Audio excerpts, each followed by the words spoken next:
Hey, Nightbox working again. How is everybody tonight? I'm doing okay. Today I was off from work. I stayed up way too late last night and I slept in today, and it kind of threw off my plans for today, and that's why we're starting late. I didn't actually have that many errands to run, I'll be totally honest. I just got started on them like 4 hours later than I wanted to. But honestly, it was worth it, because last night was some of the most fun that I had had on stream in a long time.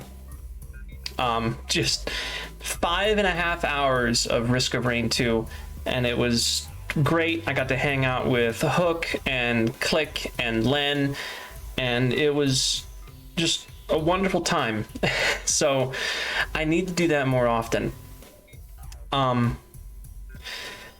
Let's see what's been going on today. So something that I hadn't talked about on here before, but I mean, you know me, I like to get weirdly personal on some of these streams, and this is something that's actually very important to me, so I feel like I should bring it up and discuss it. It's no secret, if you follow me on Twitter, that I'm recently, just this year, came out as transgender. I've been transitioning, I'm on hormones, yada yada yada, the whole 9 yards there. This is something that I hadn't told too many people outside of my friends, my immediate family, so my parents and my brother, and the VTubing community, which it's a reasonably anonymous community by design.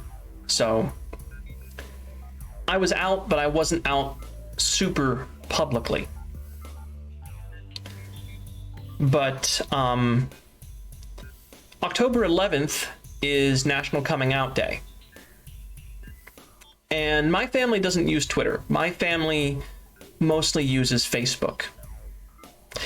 And I'm on Facebook, but I hadn't made any posts on Facebook in 2 to 3 years. I could go back and check, but it's immaterial. I hadn't made any posts on Facebook for quite some time. So I hopped on Facebook and I wished my mom a happy birthday, because her birthday is also October 11th.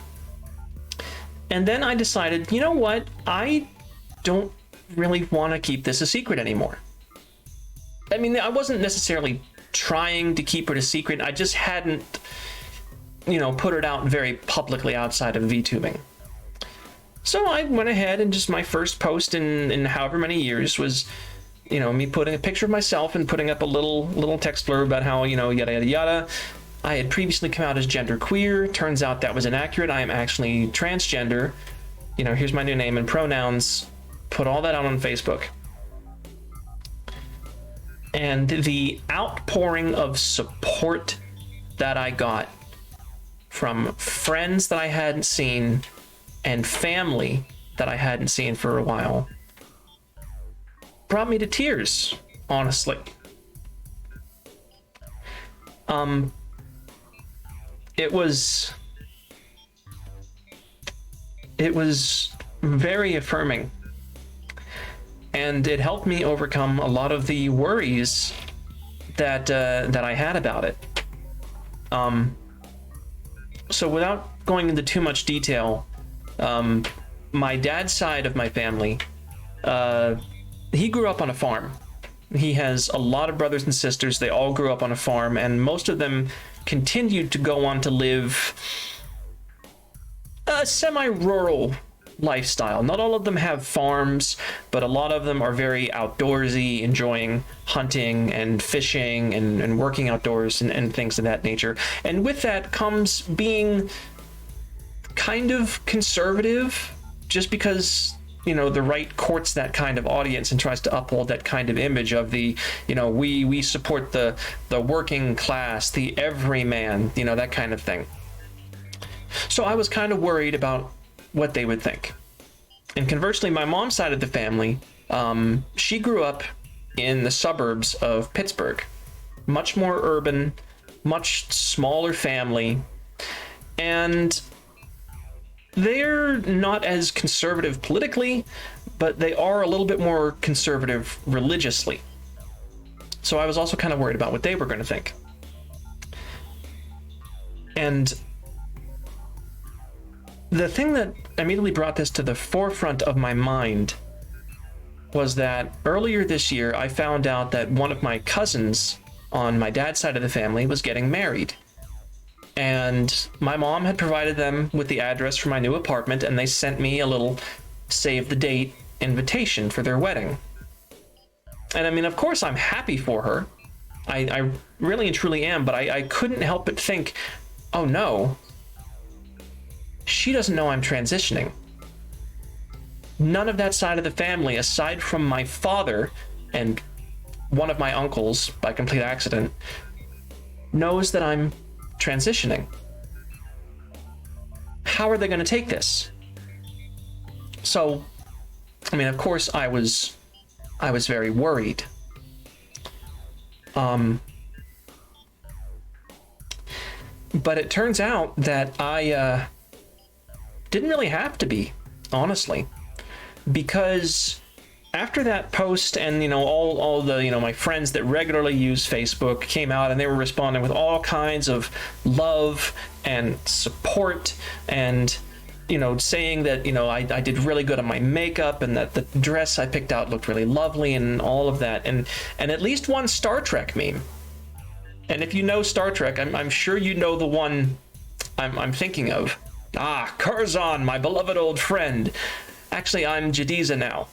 Ah, Jadiza, my beloved old friend. That one? Yeah, that one got posted. But after all that kind of died down, I found out that not only had my cousin who was getting married liked the post, but her mother, who was one of the ones that I was actually really worried about, my aunt, she liked it. And then she sent me a DM, not only giving me her love and support and, voicing her own worries about getting used to a new name and new pronouns, which is valid, is valid. She's known me as a man for 35 years. Not only did she say that, she's going to try to do that,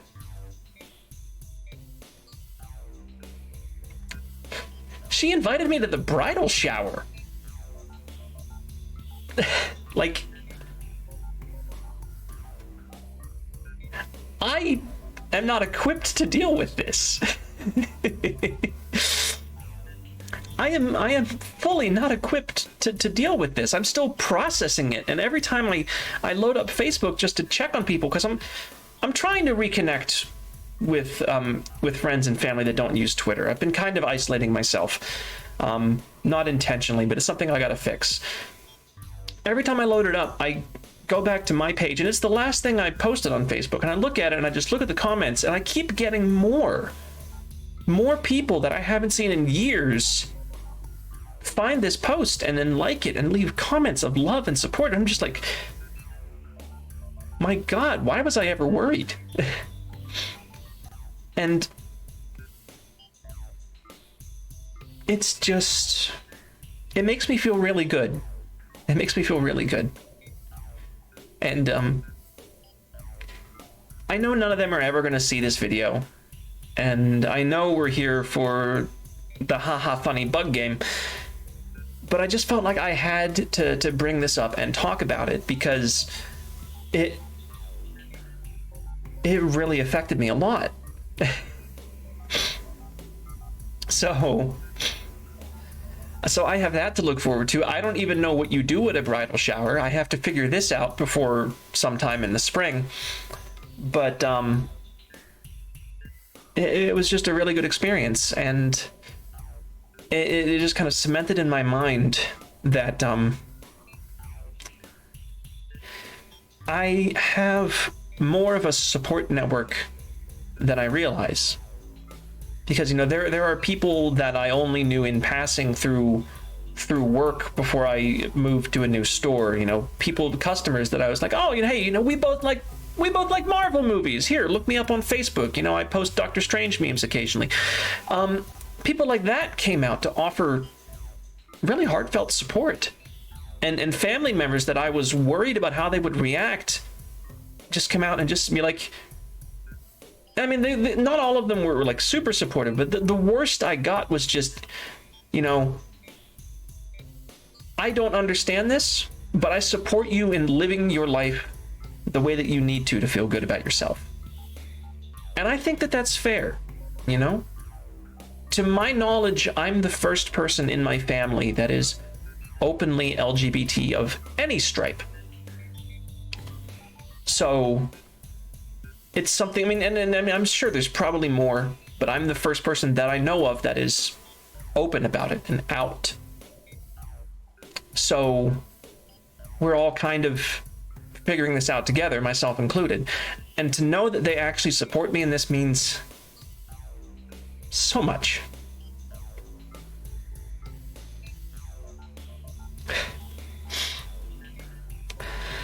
So I just wanted to get that off my chest, because that's something that I've been thinking about since I posted that and received that outpouring of support. And I also want to say thank you to everybody on here and on Twitter that has also supported me through that, you know. It means a lot, no matter where it comes from. I'm getting all emotional. Sorry. But no, it was good. What else do I have to talk about before I start the stream? One thing that I do want to mention, and this is something that was brought to my attention when I streamed Ender Lilies. A couple of the viewers on that stream thought that I was in a really kind of low energy mood, and they were right. And what it is I'm honestly getting a little burned out. I want to stream. I want to push myself. I want to, you know, increase my reach, increase my viewers, and share what I like with other people. And in order to do that, I have to stream consistently, but I'm also working full time. And that really takes a toll on you. So next week, I'm probably only going to do 2 streams, one on Twitch, one off Twitch. And other than that, I'm going to rest. I need to take a rest and recenter myself. I'll probably gonna try to do some work off stream. I want to work on my layout a little bit, and just fix some small minor technical things. Maybe go through a couple of my past streams and make some good clips, upload some things to YouTube that I've been neglecting. If I get really ambitious, I might play around with the stable version of Vroid, because I still haven't done that, but I'm not expecting to do that. But I'm going to limit my stream time just for next week to kind of rest and let myself recover. So that's something that's going to happen, and I know that some people are going to be disappointed because of that, especially because I think what I'm going to do is my one Twitch stream is probably going to be another collab. I'm probably going to put Bug Fables and Ender Lilies on hold for a week just so I can recover, but that collab was so much fun. I actually finished up 6 hours of playing a game feeling better and more awake than I did when I started. So more content like that is probably going to help me. But that's going to be a temporary thing. Once I feel better and a little bit more recovered, I'm probably going to go back to doing at least 3 streams a week.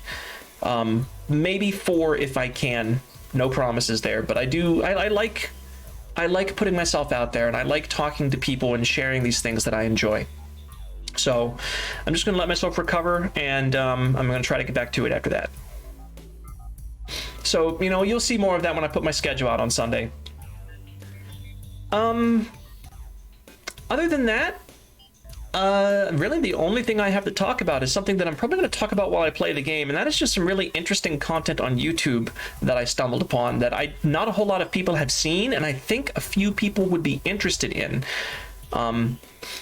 So I'll just mutter about that during downtime during the game.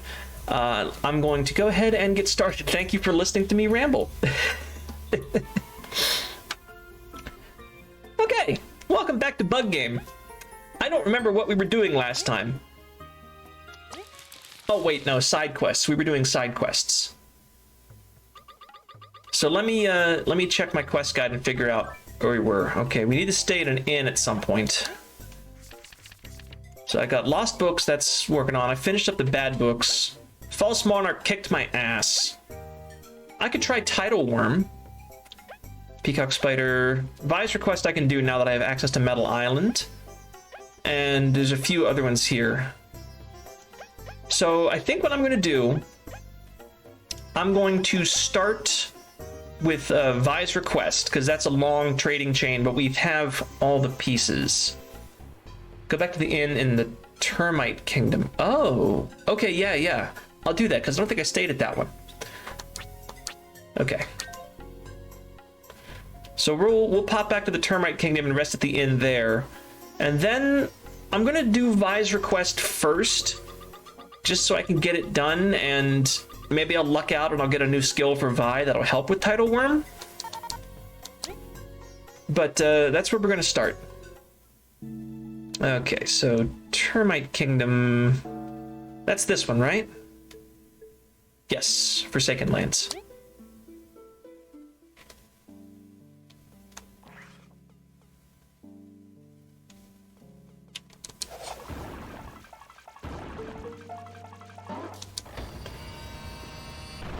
Okay. If you do the wizard quest, you get a new skill too? Okay, yeah, I'll have to check out the wizard quest. I still don't remember. Actually, what is the wizard quest? Let's see. That is, it's time, or no, find the ingredients. Nectar from the critters of the land, fruit that blooms where there is no life, and the essence of frost itself. So that is the aphid dew, squash, and magic ice. Okay, so aphid dew is going to be the only one that I really have trouble. Harder, Daddy. Hi, Spoopy. Welcome. Welcome to Bug. Dome Hotel, 5 berries for Bug, 15. They don't charge for sprouts. Nice.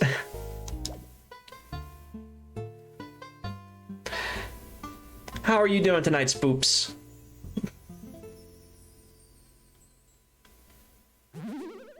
Okay. Rested at the inn. For a minute there, I know it never would have possibly said it considering the tone of this game, but for a minute there, I thought I said I wish the city was less gay, and I'm like, wait a minute. Wait a minute. Okay, so we're talking to the other bug in the lobby here.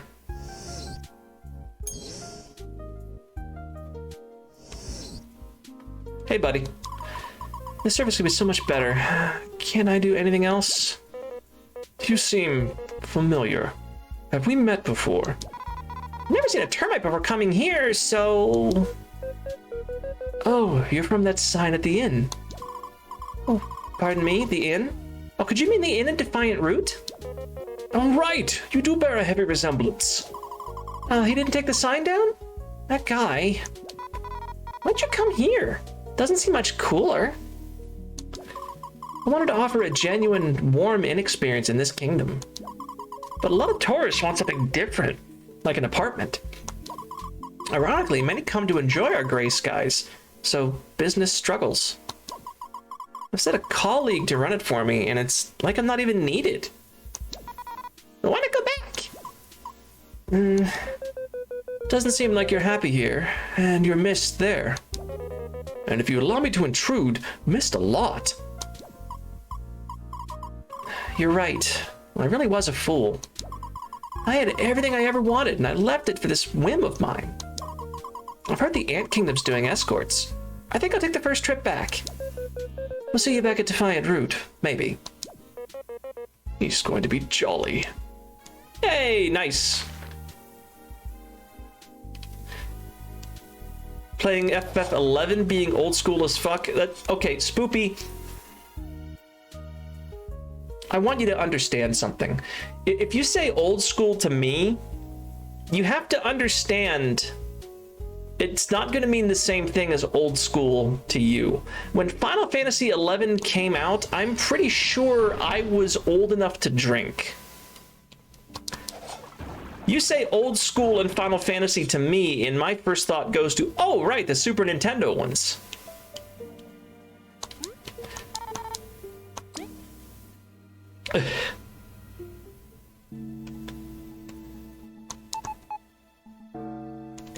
I'll take me to the pier.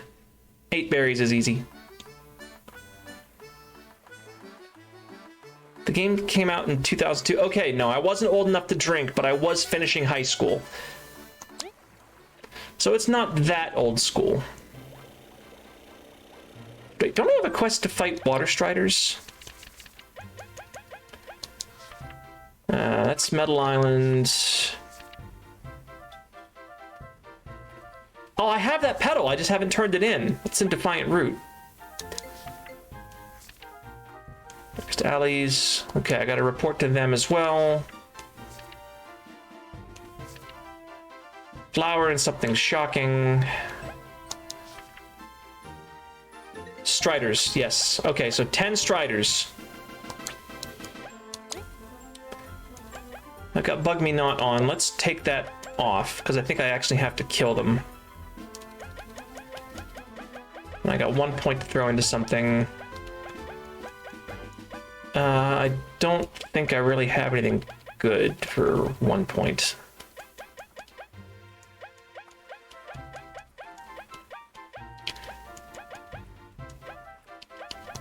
Quick fleet, guess I need to run. Fucking Babby.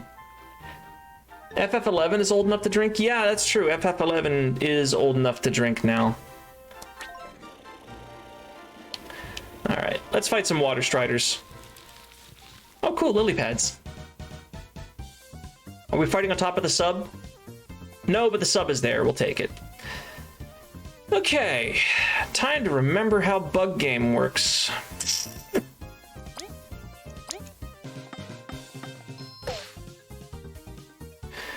Okay, so we're going to have you freeze the one in front, and we're going to fuck up the one in the back. That's the plan.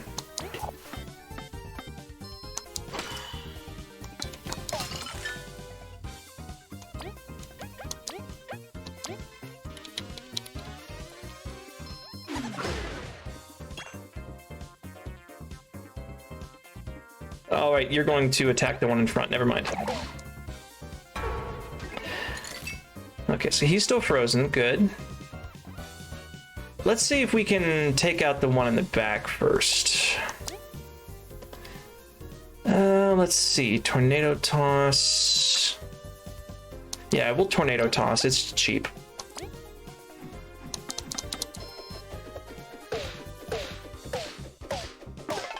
Nice.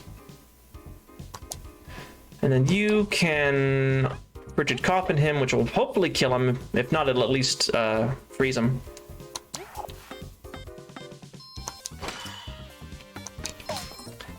Okay, he's dead.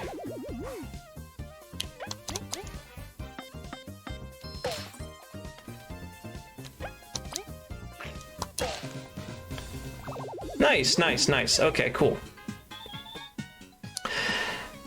Okay, so, while I'm doing this, because I'm going to be just grinding people today. Yo, Heroic Z, welcome back. How you doing? Tonight we are playing Bugs. Oh, geez. Okay, this could be bad. That's a lot of enemies. Well, okay, let's see what we can do. Let's hit him with an Ice Rain.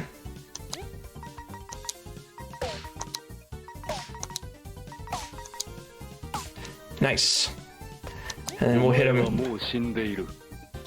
Yeah, I do have a full model. I just, when I play something that's really intense, like Risk of Rain, my computer tends to really suffer because I'm streaming from a potato. So I tend to bust out the PNG for really intense game. Well, I mean, I guess Risk of Rain's an intense game. I mean, we saw how bad the frame rate got last night.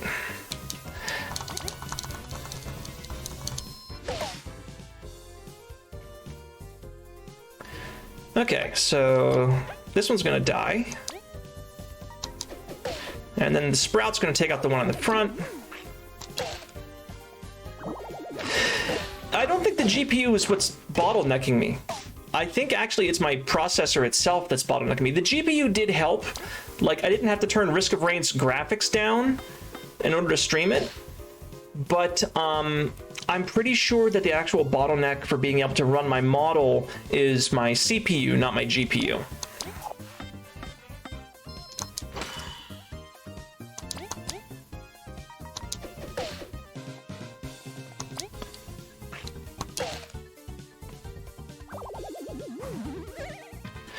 So I mean, it definitely did help, but it's not the root cause of the issue. I think really what I need to do is just next year when my tax return comes in, kind of hope that I'm able to just hope that I'm able to upgrade the whole rig.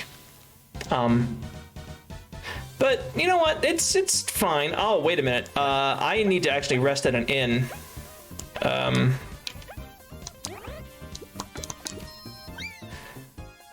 I don't have any teamwork points left.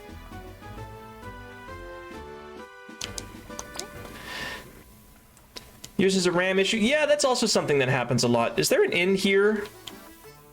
I can't rest here, can I? Well, fuck you. I guess we're going to Metal Island after all.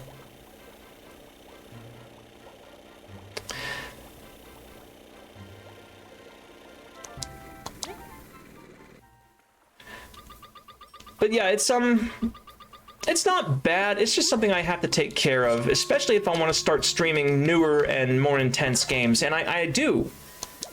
Because as much as I love these classic and like classic inspired games, I also like newer stuff, and it's just I want to be able to share that kind of stuff that I like with you guys. Welcome Metal Hotel. 40 berries, but that also comes with a free item. So that's expensive, but doable. Yeah, no, it's definitely a CPU issue, maybe also a RAM issue, although I think I've got 32 gigs. Tangy Jam, tangy berries mixed with honey, restores 12 TP and cures paralysis. Oh, nice. Yeah, there's a lot of people to talk to here. But honestly, I think I might just grind out the Water Striders first and get that done and over with, so I don't have to think about it anymore before I actually engage with Metal Island. But no, there is quite a lot to do here, and this is where we're going to be spending some time after I finish grinding these. What the fuck was I talking about? Oh yeah, we got sidetracked by the model. Yeah. Just an actual PC and your laptop is nice, kind of running dry recently. Yeah, laptops, you need a hell of a laptop in order to stream from it. Although I suppose you could maybe do something pass-through where you use a capture card, because that tends to be a little bit easier since your CPU doesn't also have to run the game.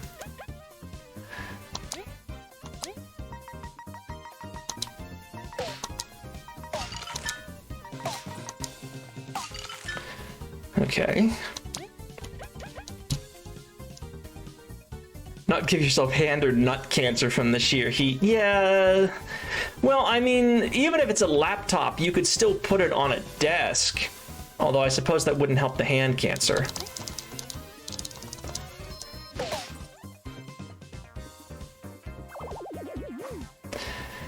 Okay, so it looks like I'm gonna have to hit this one in front twice.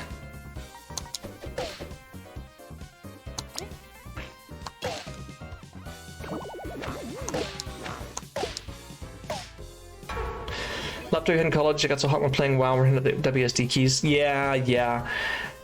I mean, that's probably where the processor sits on most models, I would imagine, unless it's specifically designed for playing games.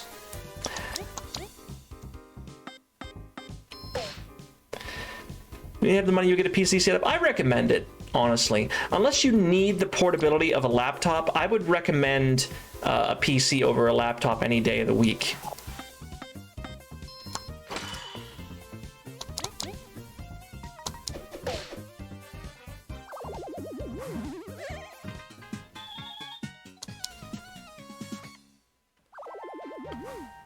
Oh, that's a bunch of berries.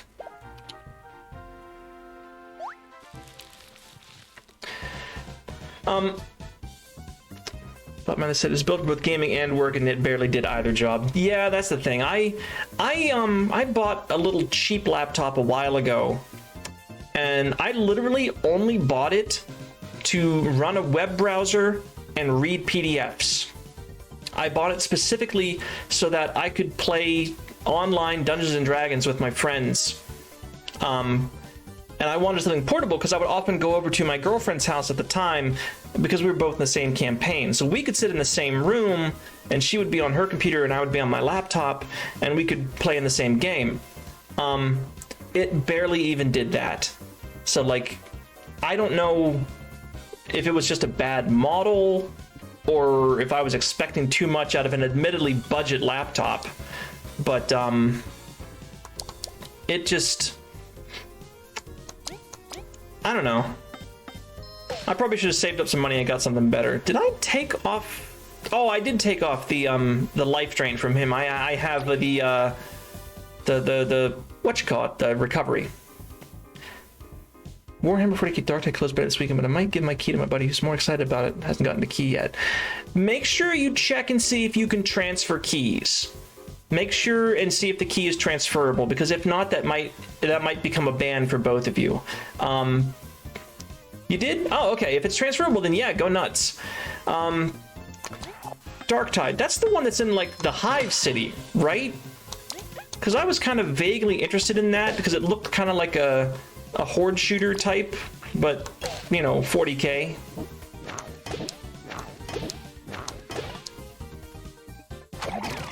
Ah, get fucked, Water Strider.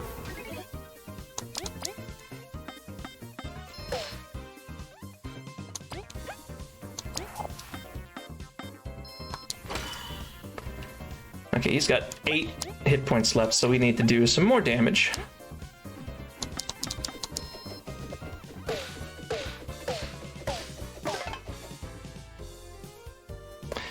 God tier has 8 cores and an amazing graphics card, but lacks in RAM. God damn, Spoopy. Why don't you send that my way?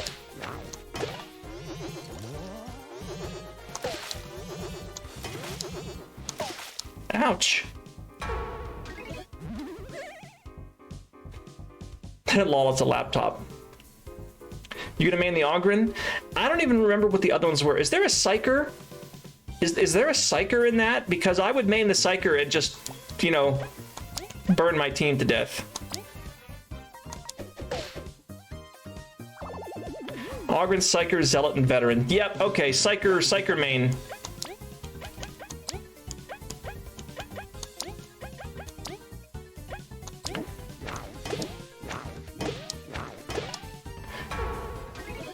This asshole is really gonna survive with 1 hit point.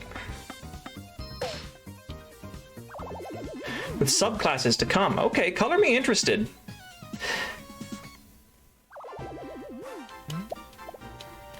Orcs are definitely the most entertaining race in Warhammer 40k. If I had to pick the quote-unquote best race...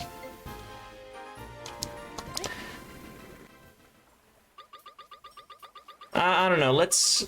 Okay, so when you say best race in Warhammer 40k, do you mean like the good guys, the ones most likely to win, or the ones with the most interesting lore? Because these are 4 very different things. And I mean, they're all complicated. The Tau are definitely one of the quote-unquote good guys, but they're also a totalitarian communist society. And while communism is preferable to a lot of other things you could be doing with being a totalitarian society, you know, the rigid caste system, pheromone control, and having things like humans and Vespoids and Kroot be second-class citizens, I'm hard-pressed to call them a good faction. If I had to pigeonhole them into a D&D alignment, I think they would be lawful neutral. The Orcs are not necessarily the good guys either. However, they are the ones most likely to win Warhammer 40k because they've already won Warhammer 40k. The end goal of the Orcs is a universe permanently embroiled in war because war is what they enjoy doing. And guess what? That's what we have. The orcs have already won. They are perfectly content with the state of things and don't want anything to change. If you want to go with most interesting, for my money, it's probably the Adeptus Mechanicus, which is a subset of the human faction, but there's like 12 human factions, so give me a break. Because they kind of worship the Emperor, but they kind of don't worship the Emperor, and they have an exclusive pass from the Ministratum to not worship the Emperor as long as they keep kind of worshiping the Emperor. They kind of understand technology, but really don't understand technology at all, despite replacing most of their bodies with it. And also, they might be worshipping an elder god, eldritch horror living under the surface of Mars. And to me, I just like that lore. I think that lore is interesting.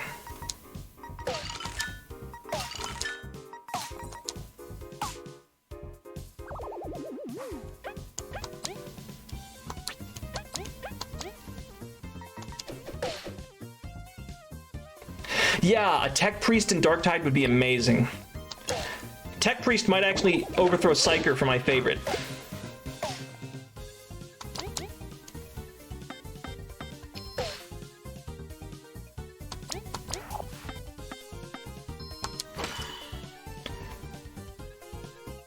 Orcs the best, they just believe things work, so they do. Plus, back in the day, they were even more badass and they were called the Crocs. Twice the size, as intelligent, and had technology that would make Tech Priest cream his pants. I did not know that about the orcs.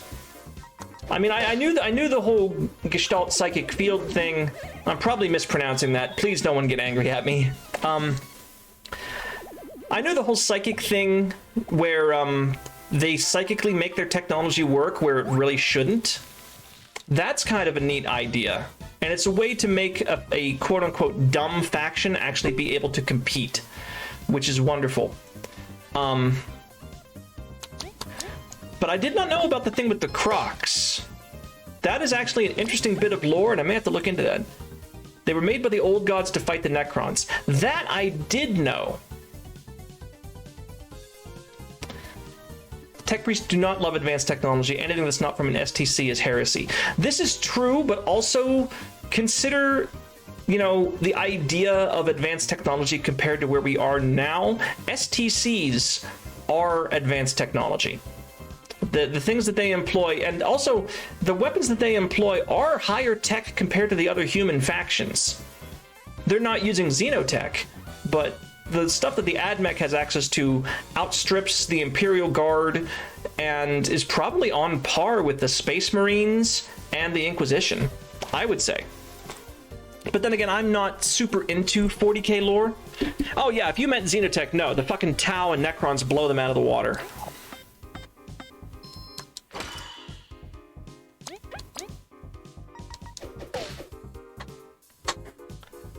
When the Necrons killed the old gods, it nerfed the orcs into what they are today. You know, I vaguely remember that. I didn't know what they were called. I did know that the orcs were made by the old gods to fight the Necrons. I do remember that.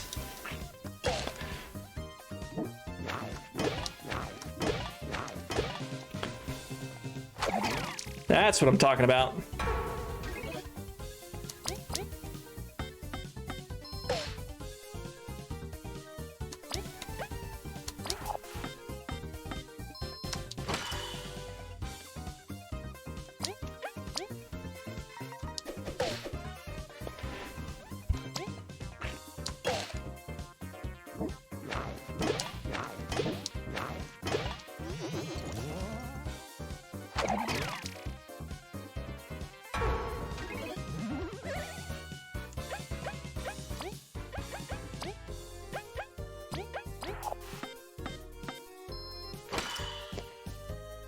Okay, Water Strider going down.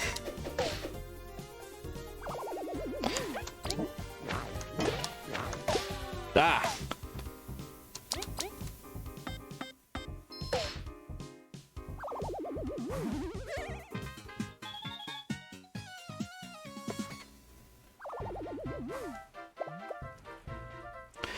I am losing so much money.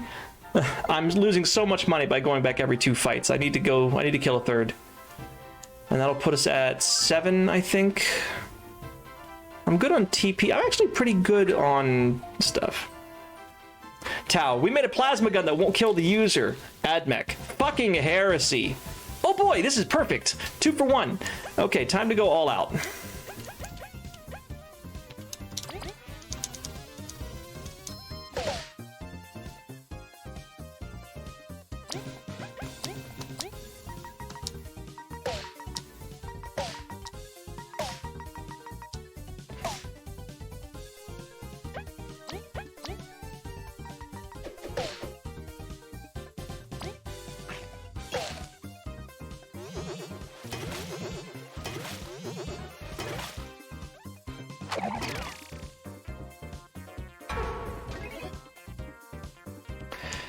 Okay, so let's dash through again, and we should be able to finish them off, and then I can go back to Metal Island and won't have quite as many losses.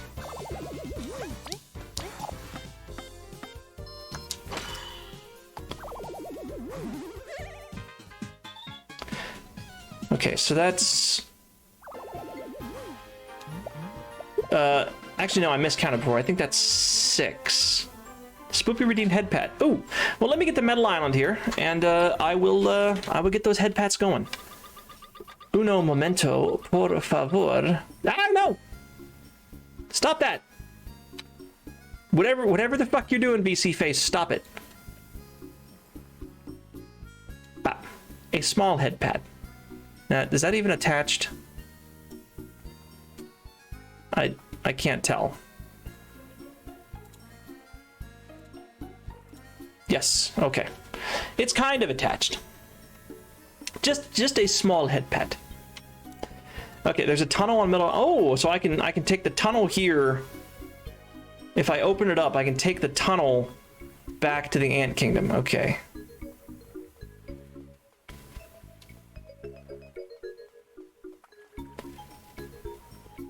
Where?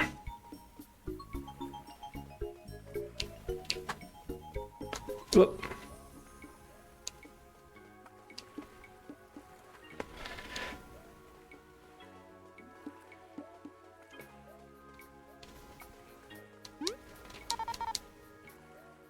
Oh, in the hotel. Okay, that actually makes sense.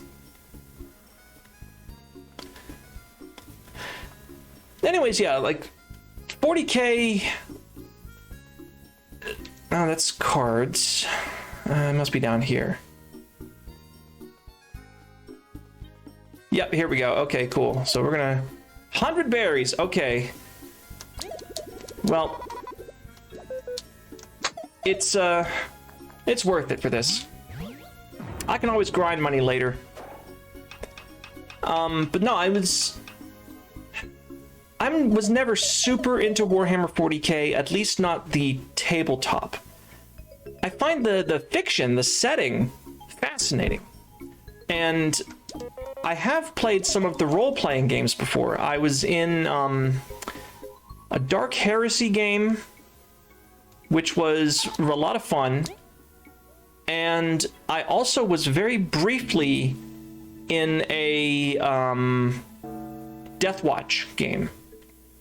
And I found out while playing the Deathwatch game that just because the systems are compatible does not mean that they are balanced.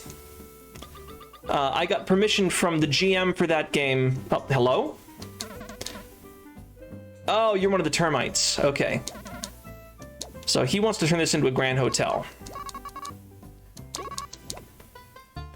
But no, so in the Deathwatch game, I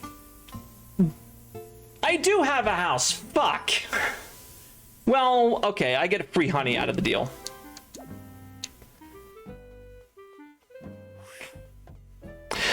Forgive me, it's been a week. Okay, so, words. I've never been a big fan of the Space Marines. I find them to be kind of a boring faction. And I know that that's kind of unfair because, first of all, they are not a homogenous faction. You know, the Space Wolves aren't the same as the Ultramarines, aren't the same as the White Scars, aren't the same as whatever other chapter you might be talking about. They all have different lore and stuff like that, but at the end of the day, they are all big dude in armor shoot the alien. The Iron Hands! We're called Iron Hands because we have iron hands! We are founded and led by Ferrus Manus! His name means Iron Hands!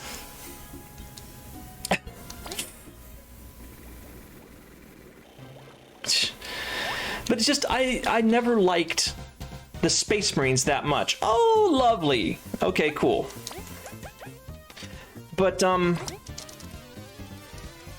even when you get into things like the Death Watch, which are the auxiliaries from the Inquisition that specifically hunt Xenos, like, that's more interesting than basic Space Marines to me. But I don't think it's that interesting. Do you have anything that it can attack? Let's see. You don't really have any area moves other than something like this.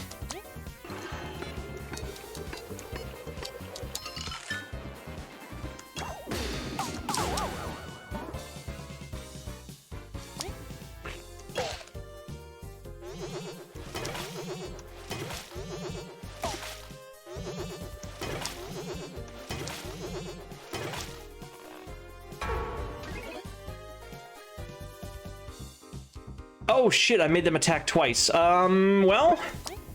Okay, this motherfucker's dead.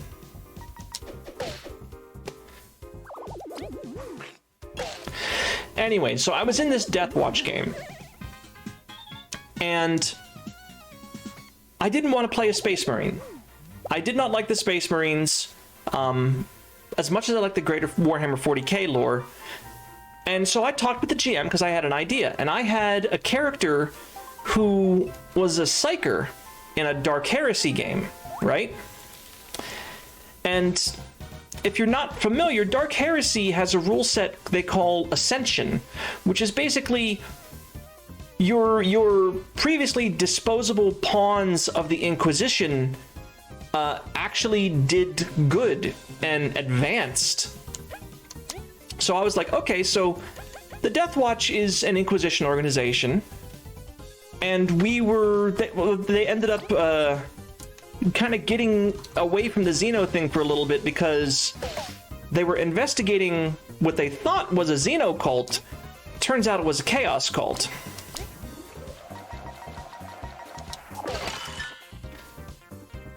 So I was like, okay, well, what if my psyker actually became an Inquisitor? And this is what we went with. So I took my psyker, remade him as a full Inquisitor, and I discovered that even though I had the same experience point total as all these Space Marines I was running around with, it was not in the slightest balanced. And it's part of this may have been the way I built my character, but I also think it's just a quirk of the system. The other Space Marines were much more durable than I was. Much more durable than I was. And not just because they had power armor. It wasn't just because of the armor. It was like they had 3 times the amount of wounds that I did, right?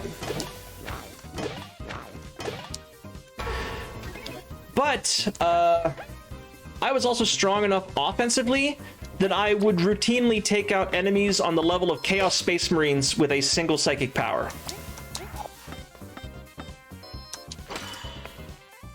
Which, is a little bit absurd.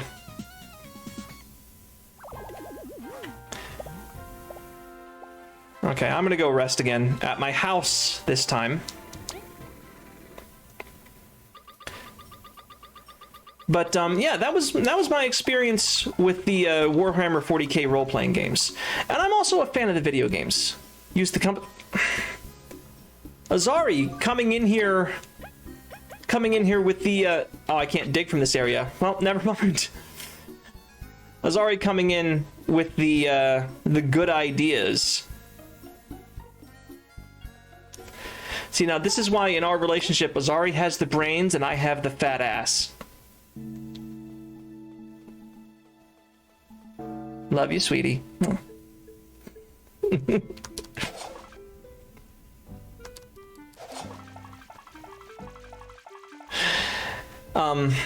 But no, I do like Warhammer 40k. I never got into the tabletop war game. Oh,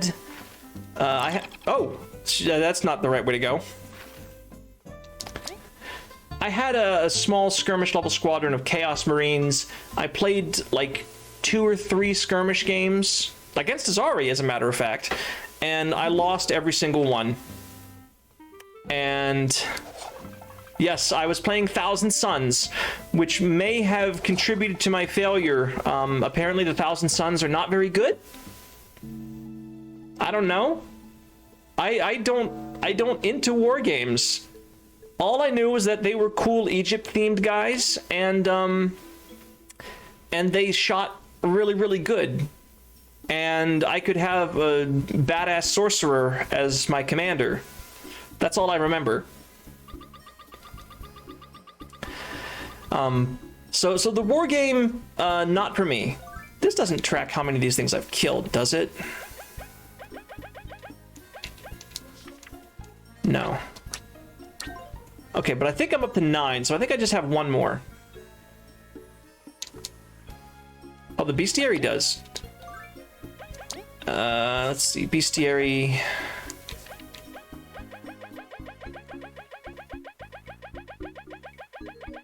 Okay, so these are all defeated 14, seen 15. So I ran from 1. It doesn't actually help me with how many I've got for this quest, or does it? There's it's just total. It's not since you've taken the quest. Oh well. You know what? I think I'm at 9, so I'm gonna kill 1 more, and then we will go on. Oh, well, if I'd known this one was just 2 Water Striders every single time, I would have been coming here more often.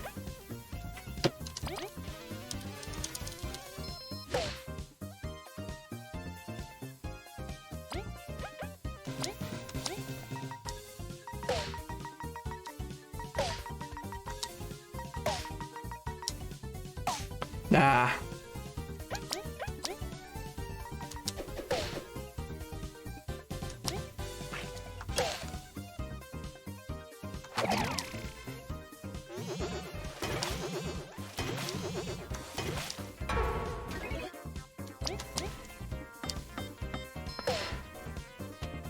Anyway, I keep getting distracted and losing my train of thought. I really like the setting, and I like the role-playing games, and I like I liked a lot of the books written in the setting. I haven't written jack shit. I haven't read too many of the books in the setting. I know a lot of them are focused on the Space Marines, and I'm sure that that's actually interesting fiction, but it's not fiction that's interesting to me because, you know, like I said about Space Marines. AdMech, I'd be interested in reading. You actually lent me your copy of Eisenhorn. Eisenhorn, okay, yeah, Eisenhorn was misery porn, but it was also a really, really good read. The Inquisition is what I like to read about, because you have that intrigue. It's almost like... This is kind of a weird comparison, but Eisenhorn, to me, read kind of like a science fiction / fantasy James Bond novel, where you have this protagonist that's got almost unlimited resources at his disposal, and it's a very intrigue novel uncovering conspiracies and rooting out corruption and stuff like that. But it's not, you know, man-made corruption, it's, oh shit, demons. I've heard good things about Gaunt's Ghosts. I've heard good things about Caiaphas Cain. Just all... I want to read more of it. I do want to read more of it. But that's something that I'll probably have to do on my own time. I know a long time ago, back before I had rebranded as a VTuber, I actually did some, I called them storytime streams, where I would actually get on stream and just literally like read one of my favorite books to my audience. And that was a lot of fun, but I'm pretty sure if I did that now, I would get into all kinds of copyright trouble if the story wasn't public domain. So the one that I had the most fun with was I was reading The Gunslinger, but of course that's not public domain, so I can't read that. It might be fun to try to do a couple streams and maybe try to get through something like Frankenstein. I have an abridged edition of Frankenstein that I had since I was a kid, and it's still the book. It's just cut down, so it'd be better for streaming. That could be interesting. Okay, let me take a drink here because this is a quest, so I'll actually narrate it.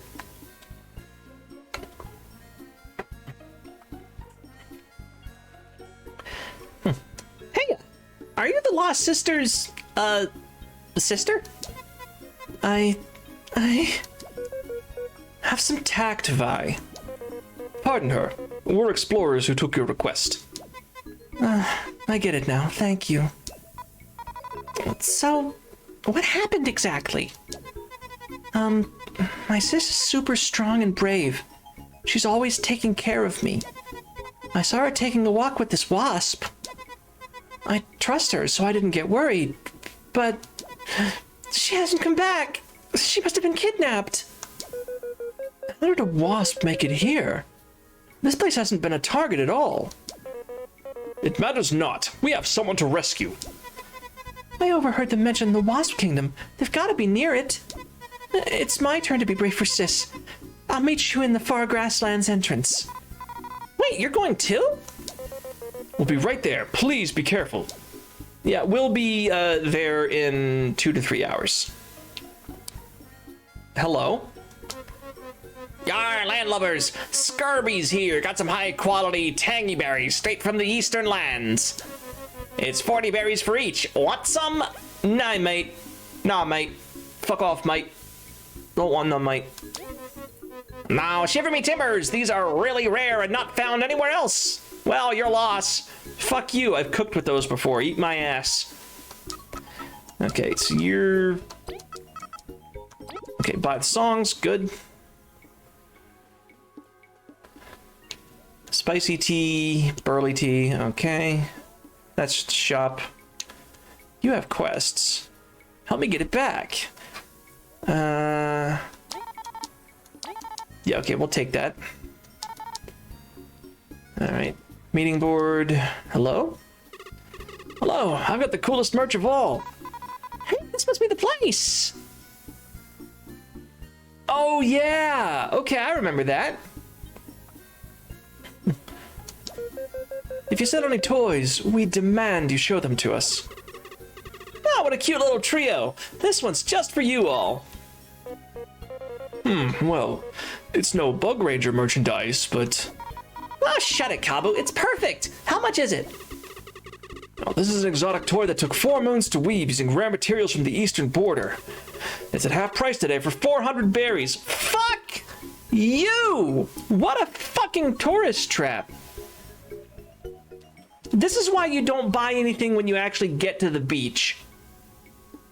Right? If you're going to the coast, what you do is when you're like 2 hours inland, you go to fucking Target or something and you go to their pool section and you're like, okay, I want to get, you know, whatever the fuck, you know, and you get it there and then you drive to the beach. Because I guarantee you, if you buy things when you're actually at the beach, you're going to pay 2 to 3 times as much and it's never fucking worth it. I might be a little bit bitter about this because I bought a stunt kite for $30 the first time I ever went to North Carolina, and I broke it the first time I flew the fucking thing. And then we found out that there was actually a specialty kite shop nearby that not only had the same model of kite on sale for less than the fucking tourist trap store, but also repaired my kite for significantly cheaper. It was, in fact, Kitty Hawk kites. It was, in fact, Kitty Hawk kites. They repaired the broken kite for cheaper than buying a new one, and that fucking rod that they put in there, that support rod, is still there to this day, and the fucking thing still flies. Yes, Kitty Hawk kites kicks ass, and I love it, and I really want to go fly a kite now.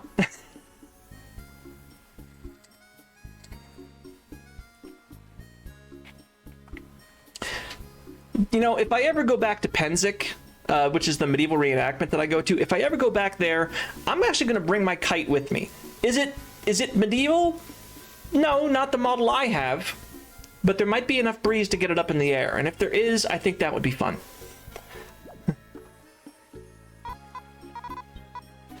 This is an appropriate reaction, by the way. 400?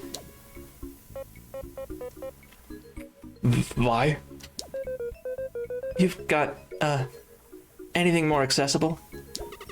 Well, this one's on sale. My prices start at 600, you know? Well, we've hit a dead end. There must be some other merchant. Not as good as I assure you.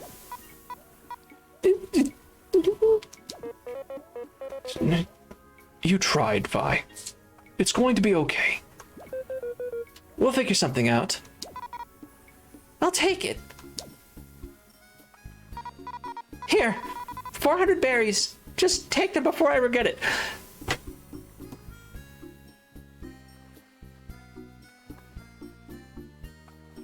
I'm gonna kill her. I'm gonna kill her. Not only is she spending 400 berries on a fucking flower toy, she had 400 berries that she wasn't giving the party. I really could have used that, you know, when we were invading the hostile kingdom.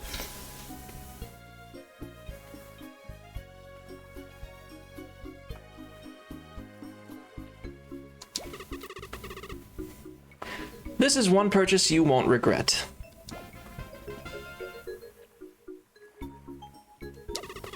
Pleasure doing business. You had that many berries on you? Our funds are fine, so... It's my savings. I want to be rich, okay? So I can travel, eat well, buy cool stuff. So no one can say I can't do something. But it takes a really long time. You've taken such a great chunk of them for this? Joan's dumb. She doesn't get me at all. But I've known her all my life, so I want to fix things. We're an awesome team, so I'll raise the berries again. But friendship is priceless, right? We're impressed. I'm moved to tears. Let's just get back to Anne so we can do all the trades. Yeah, in a minute. You look interesting. Oh, dark cherries. My mom said that I could spend these dark cherries on whatever I want. I wonder what I should try next. Oh, this place takes dark cherries?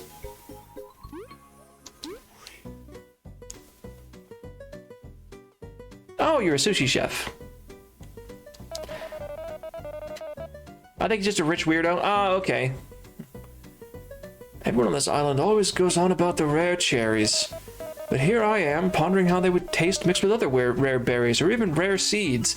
Okay, so we have to try dark cherry plus tangy berry. Maybe they would be mixed with some explosives to really blow out the flavor. Interesting. Yeah, I didn't want to talk to you. I was trying to jump on the table. Howdy, y'all. John's here enjoying Master Slice's food. I may be far from the old Golden Hills, but I'll still thank good Venus before each meal.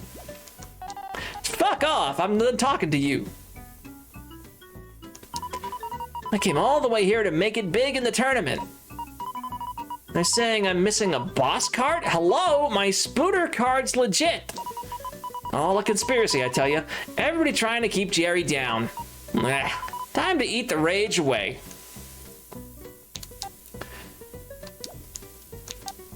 Okay, I can't actually buy food here.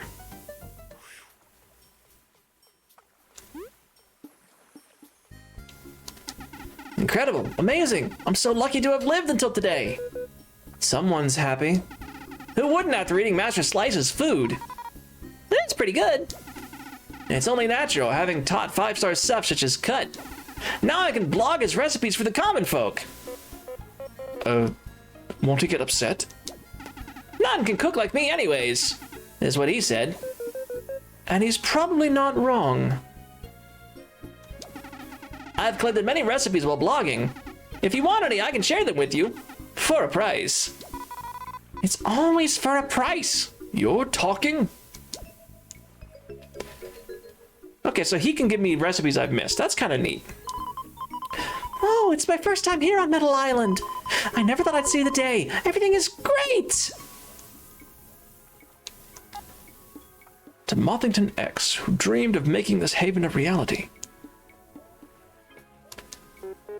Oh, Team Snakemouth, taking a short break? It's doing us much good. Are you vacationing as well? Nah, we're trying to get a boat.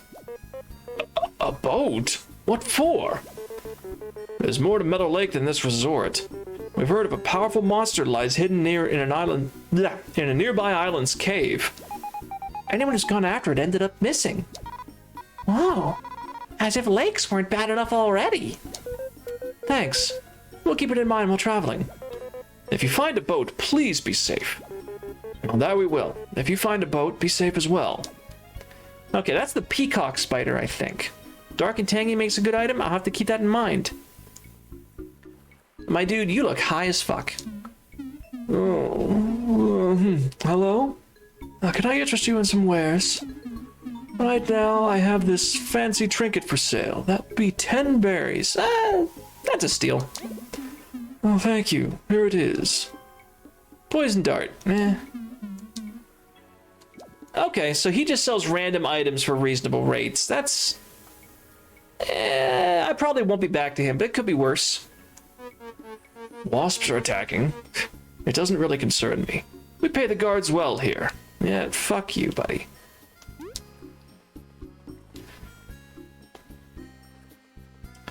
So there's something hidden around here. Hello, Crystal Berry.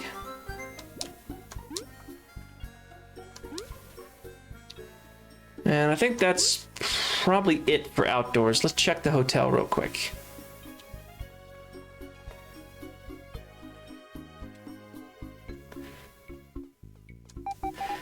I've lived in luxury since birth. It's all so mundane, and others work their whole lives to be rich. If only they knew it's nothing special. So depressing. Please watch yourselves. I pride myself in keeping these halls clean.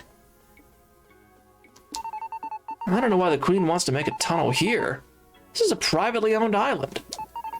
I heard she paid over 1 million berries to get the tunnel done here. Kinda wish I'd gone to our city. Digging here was a lot of work. The tunnel goes all the way under the lake. Need to patch for leaks pretty frequently. Hope we have to never do that again.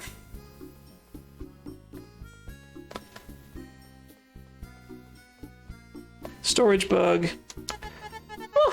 Oh, I have come from very far away to see the card tournaments held here.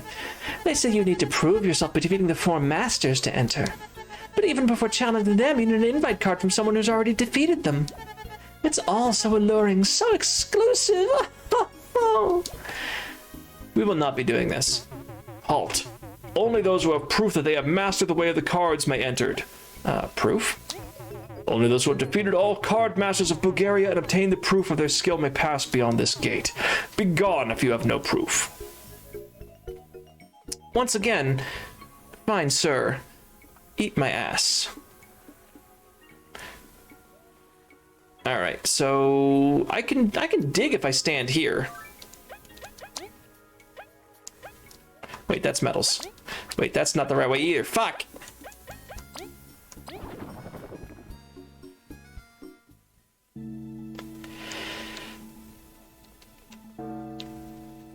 Oh my goodness. Okay, so let's stay at my house, then we'll turn in that toy. And I think that quest takes us to Defiant Root at some point, so we can turn in some of the other quests we have.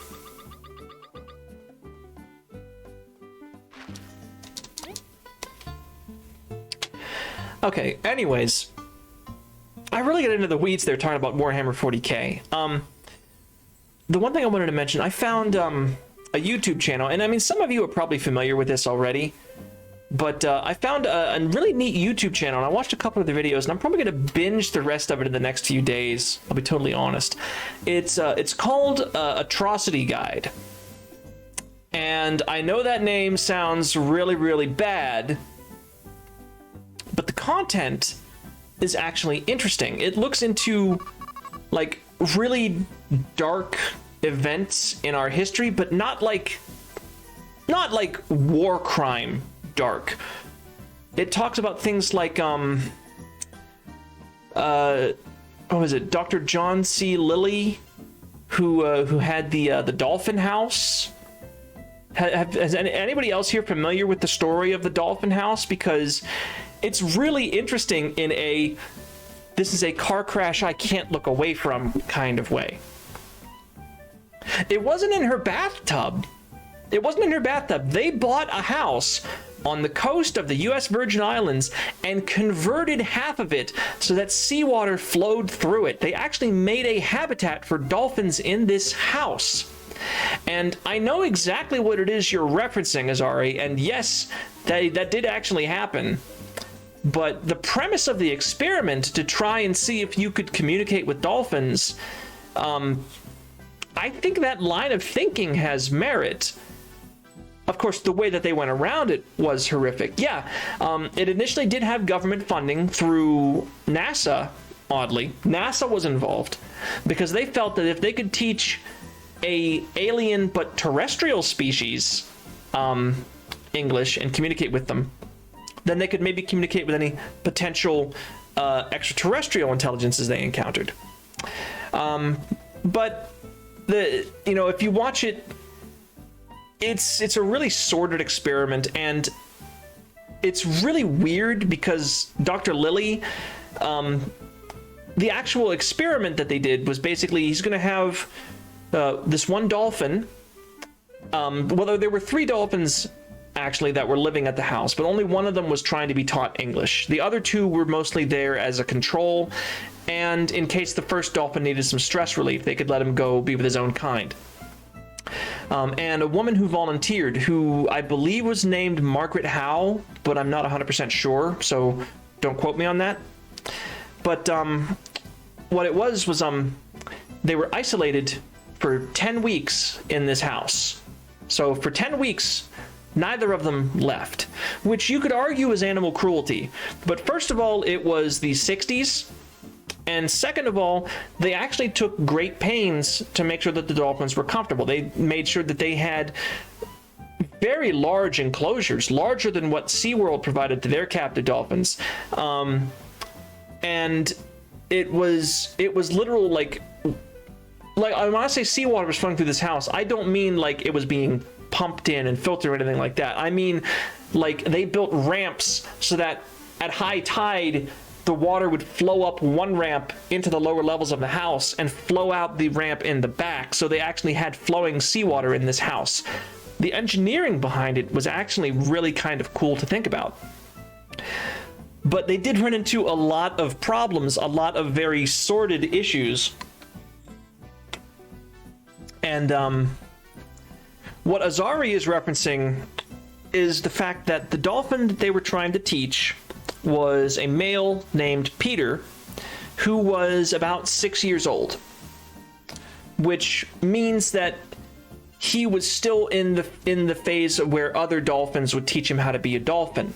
He was primed for learning dolphin things, not necessarily learning English, right? The downside of this was that he was also going through dolphin puberty. And Peter, befitting his name, was a very horny boy. And how do I say this without getting banned on Twitch? Margaret thought that it would be a good idea to take it upon herself to relieve him so that he wouldn't be distracted from his English lessons.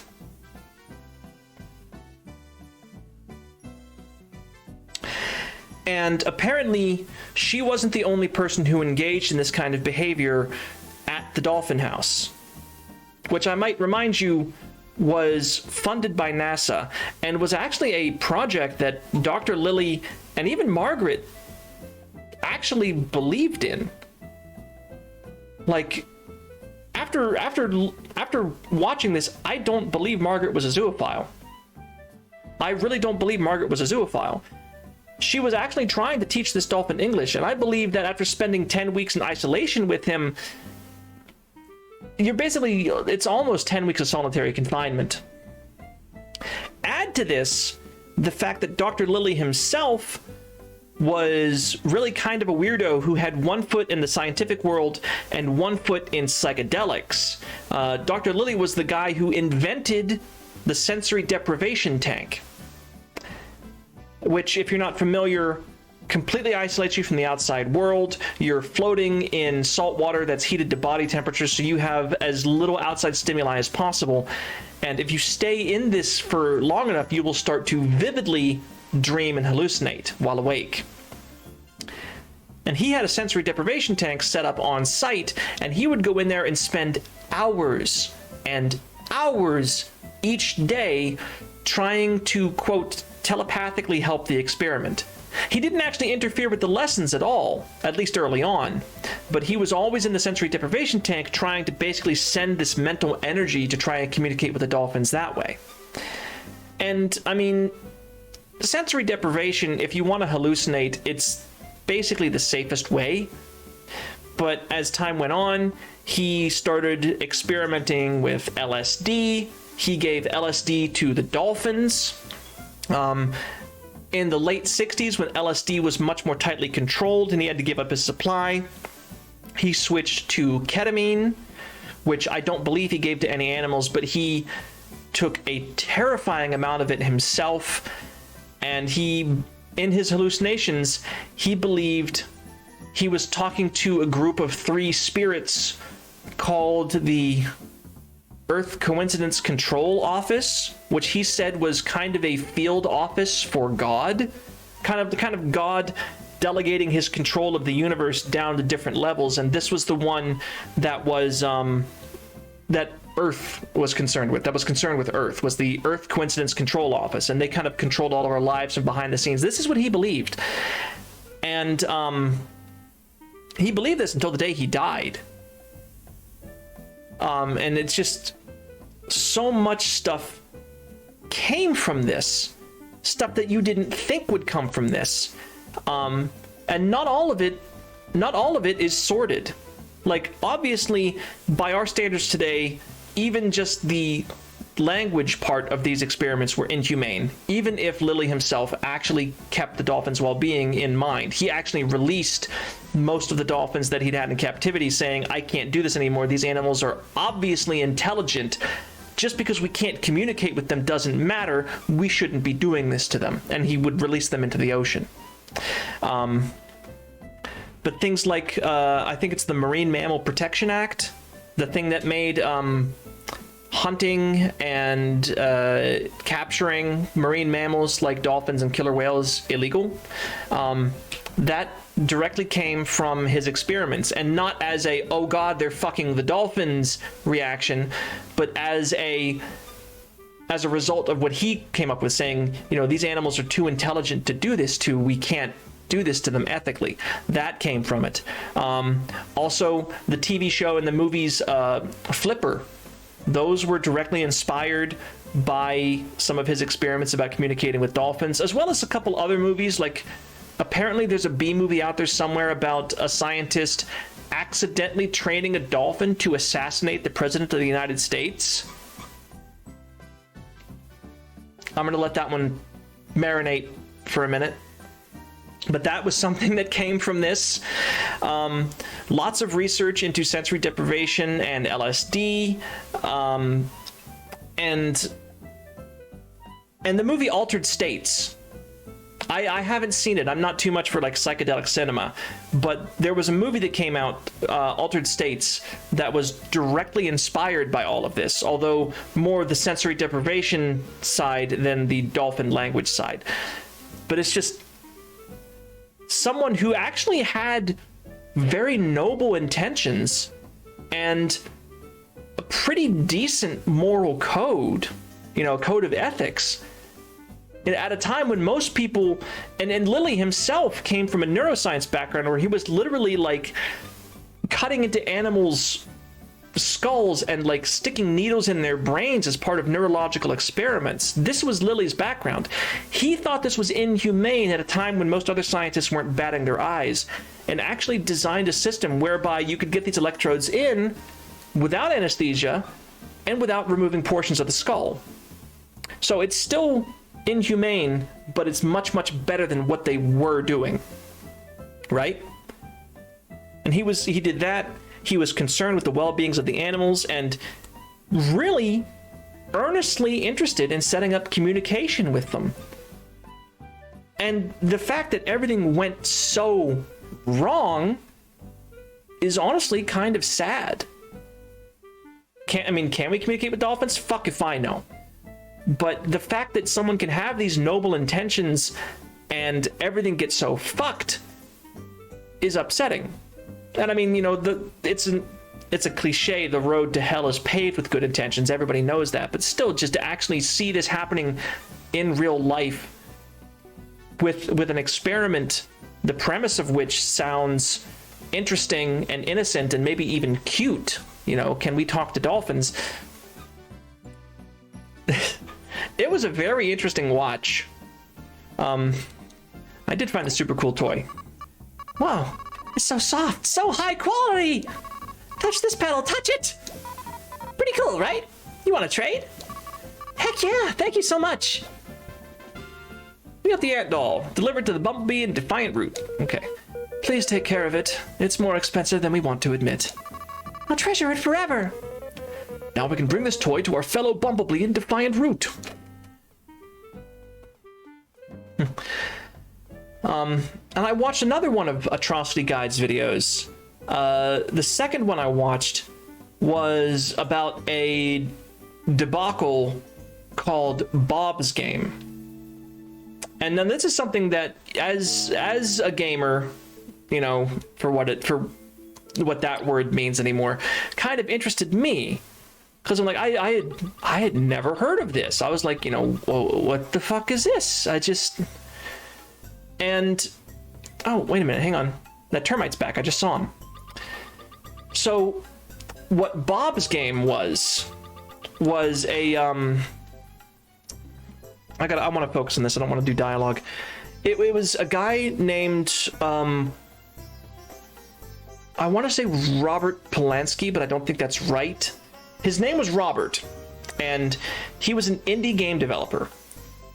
And he was making a game that was simply titled Bob's Game. And it was a role-playing game, but set in like modern suburbia, almost like Earthbound. But rather than being fantastical, it was almost autobiographical. There were no battles. The battles were all replaced with mini-games of varying quality. So like something that would be a battle in another RPG, in this game would be you playing Tetris against your rival at school or something like that. And if you won the Tetris game, then you won the fight, so on and so forth. There was a bunch of mini games, and it was all strung together in a autobiographical story. And I'm just listening, and it's like, this actually sounds kind of like an interesting game. It actually sounds kind of neat. But then you listen to just how, for lack of a better term, batshit crazy this guy was. And it just gets worse and worse and worse and worse and worse as time goes on. He was a lifelong Nintendo fan, and I'm a lifelong Nintendo fan. So I like, okay, cool. So he grew up with Nintendo, like that kind of stuff. And he wanted to release his game initially on the Game Boy Advance, but later on he wanted to release it on the 3DS, right? So he applied to be an indie developer for Nintendo to get an SDK and develop it for the 3DS, and he was denied. Nintendo basically left him on red for a long time. Their response time is 6 to 8 weeks. When he first snapped, he had been waiting 16 weeks.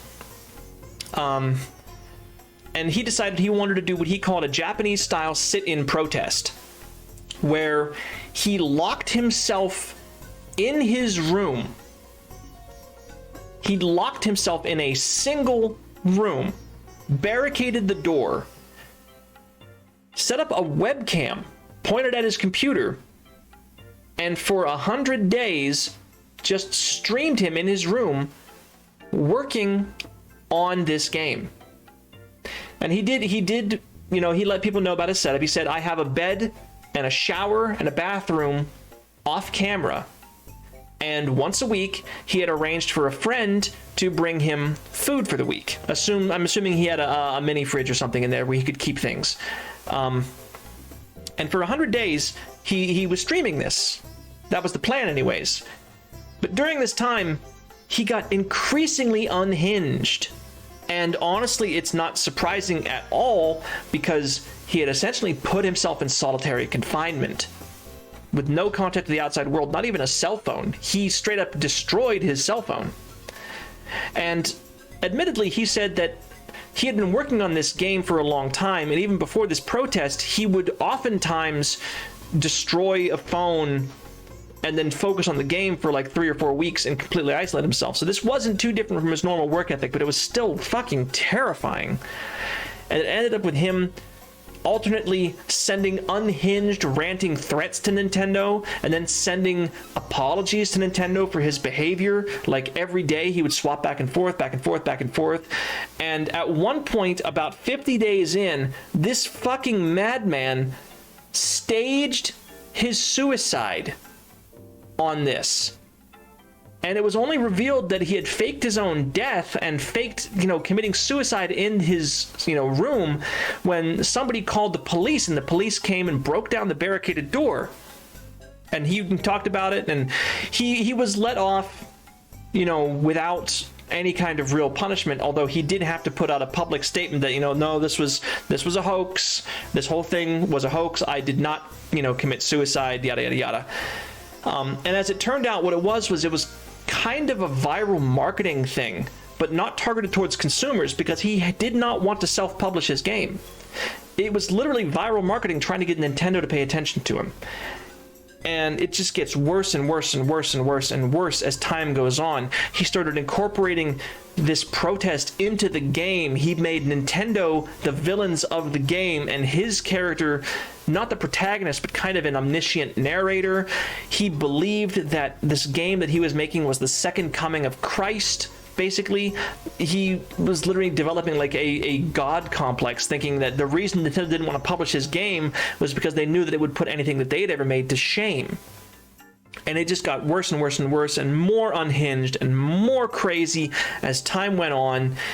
And he, you know, I mean, so Nintendo never picked it up. He shopped it around to other publishers like Sony. They never picked it up. He self-published a demo that was only playable on a DS emulator, and apparently, aside from being very, very hard, the demo wasn't half bad.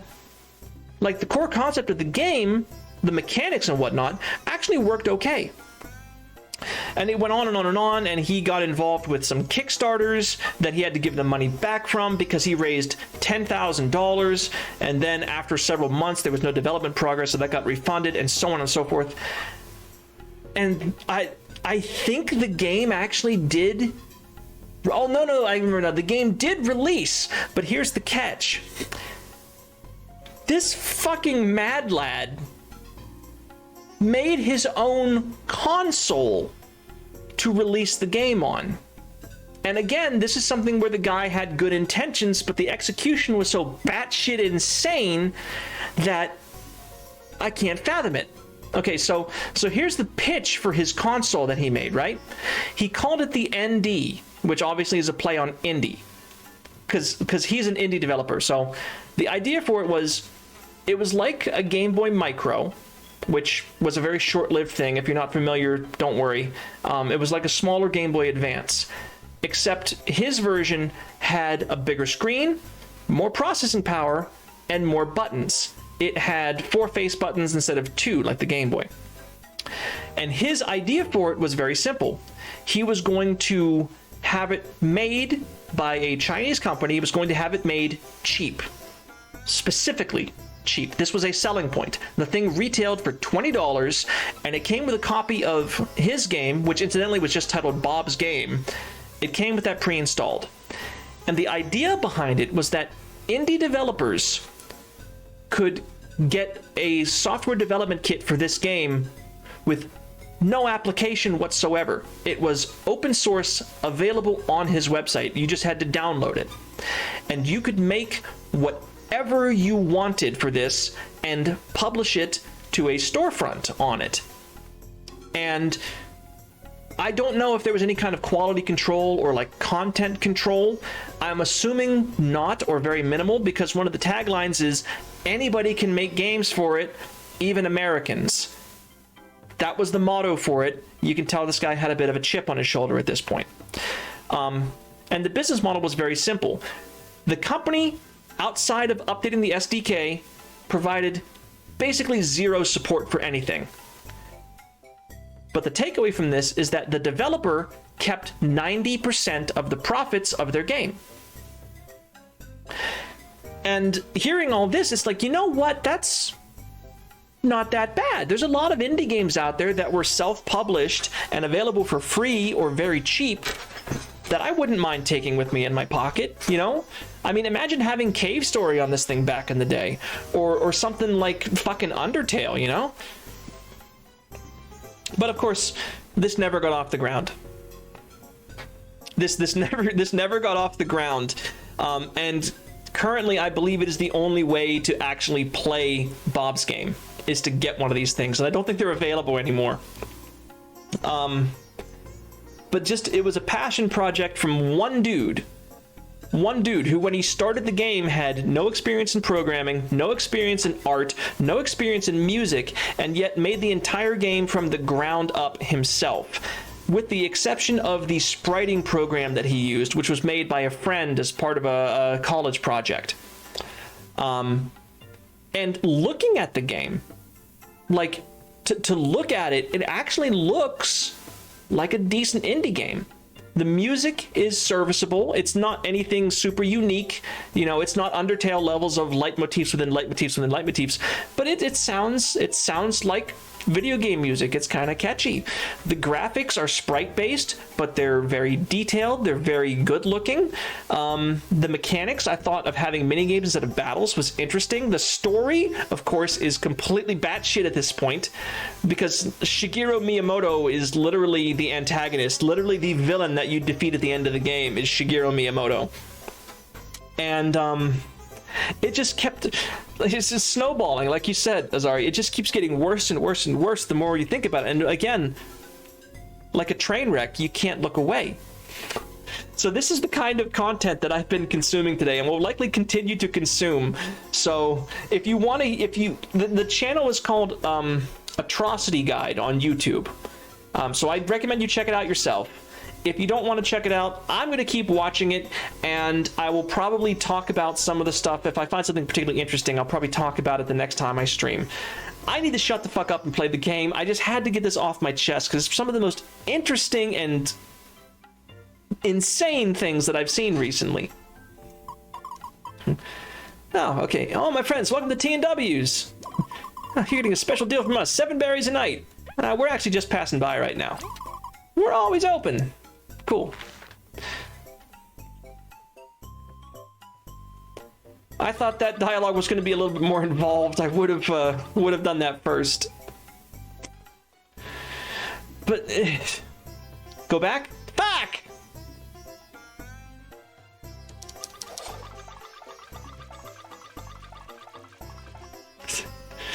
Oh, go upstairs.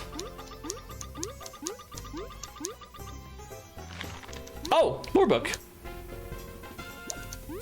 Right, he came back, so the door's open now. Duh.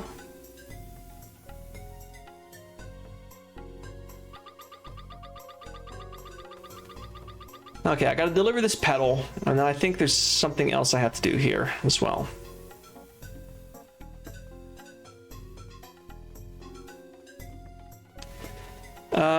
Wait, no, you're not the clinic. Clinic is down here.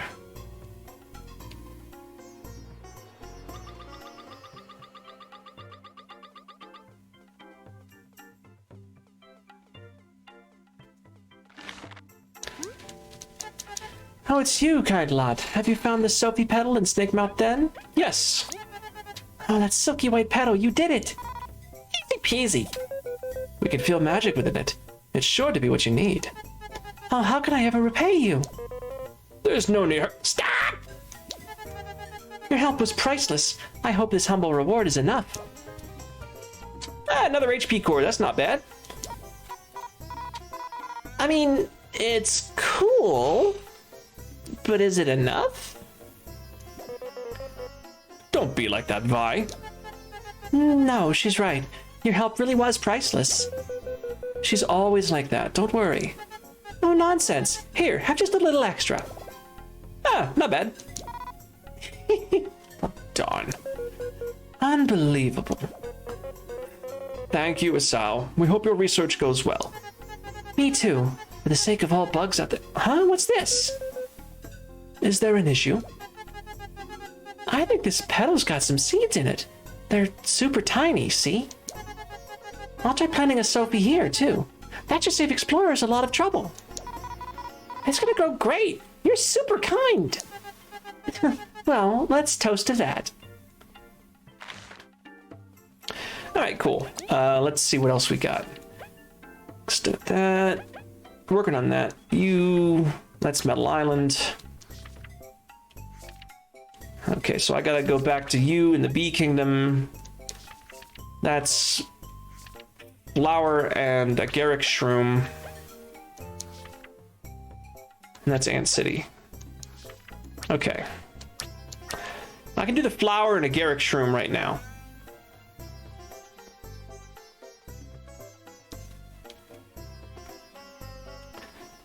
Alright, buddy. Do I have any of this in storage before I buy it?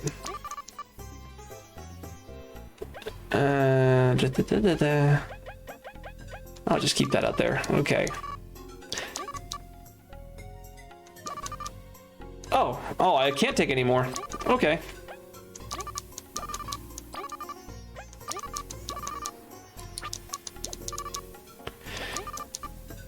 Do I have an Agaric Shroom? I do have an Agaric Shroom. And you saw a flower in here.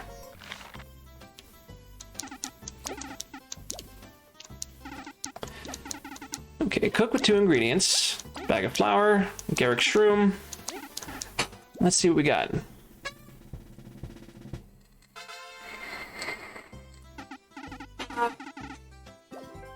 Shock candy! Restores 9 TP at a shocking price. Okay. So that's increased TP, get fucking numbed. Neat. And now I have 2 to report up in the beehive.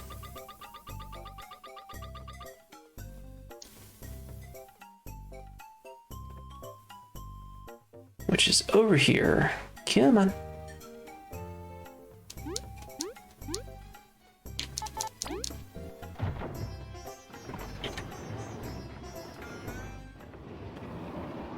All right. Vi, you take the lead.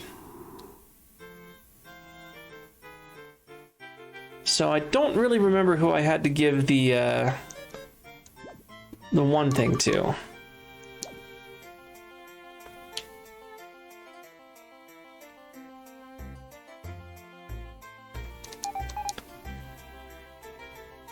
Leaf, it's good to see you again. Your performance was very pleasing. It'd be great to have you at next year's festival. You can count on us. Nice. Buying a house in Defiant Roots. Blurp, blurp, blurp.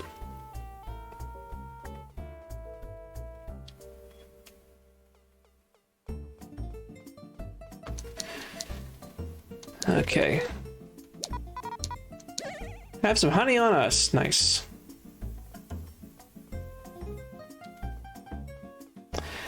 Where the heck? Was it you? You look interesting. No. Okay, you're Archia. Found it yet, Vi? Yeah, he won't budge though. Sorry. Oh, Drat, I feared this would happen. Listen up. My boyfriend lives in the Ant Kingdom, knows his way around certain groups. He'll know what to do. boyfriend's a pretty vague description. We have similar tastes. You'll know when you see him. Now go. Your pay is waiting. I'm charging extra for the double trip. Where the fuck is this bumblebee?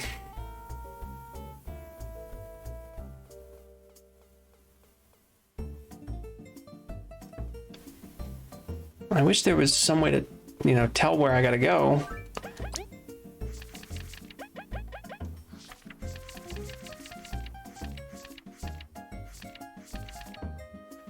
Defiant Roots Bumblebee. Oh, okay. So it is actually in Defiant Root, not the Hive. All right.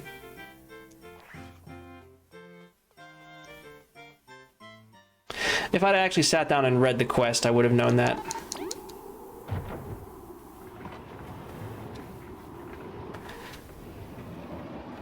Okay. Back down.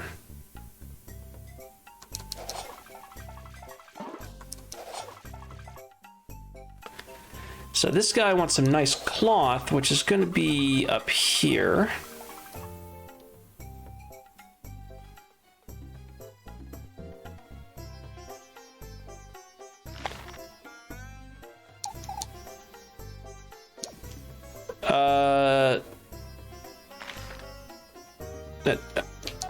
Oh, this, okay. This Bumblebee, we want his scarf. Yeah, okay, have an ant doll. Little ant toy, it's adorable. It's the cutest, right? It's gonna look wonderful in my room. Can't wait to tell my teammate. Here, this cloth you wanted. Be in the Golden Settlement. Thank you so much. Excellent, our goal is finally within reach. Let's go get that paint. It was nice to meet you.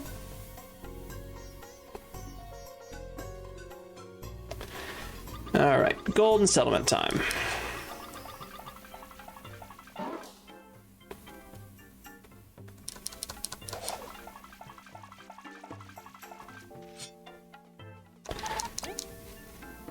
I suppose I could have just used the compass, but this works just fine.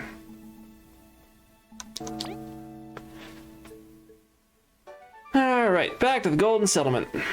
I can also check and see if they sell aphid dew here. All right, so I believe it's over here.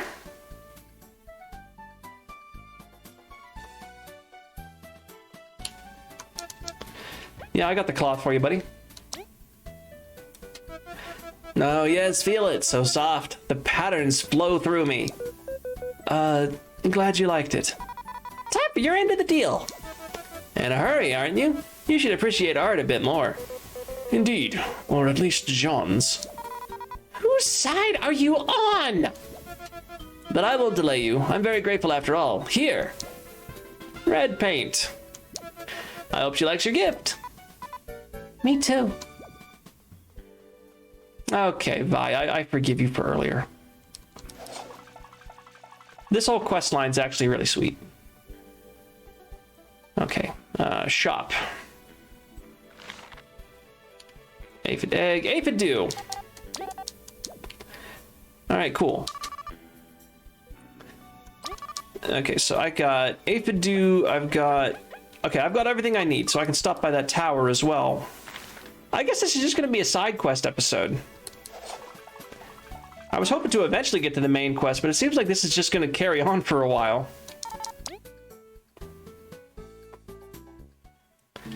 All right, back to Defiant Root, and then back to the Hive.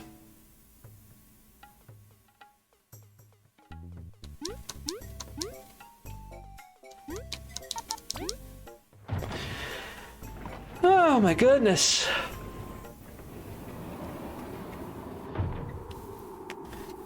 Let's see. Now I have to remember where Jean is. Oh, you know what? I see where Jean is. It's over here.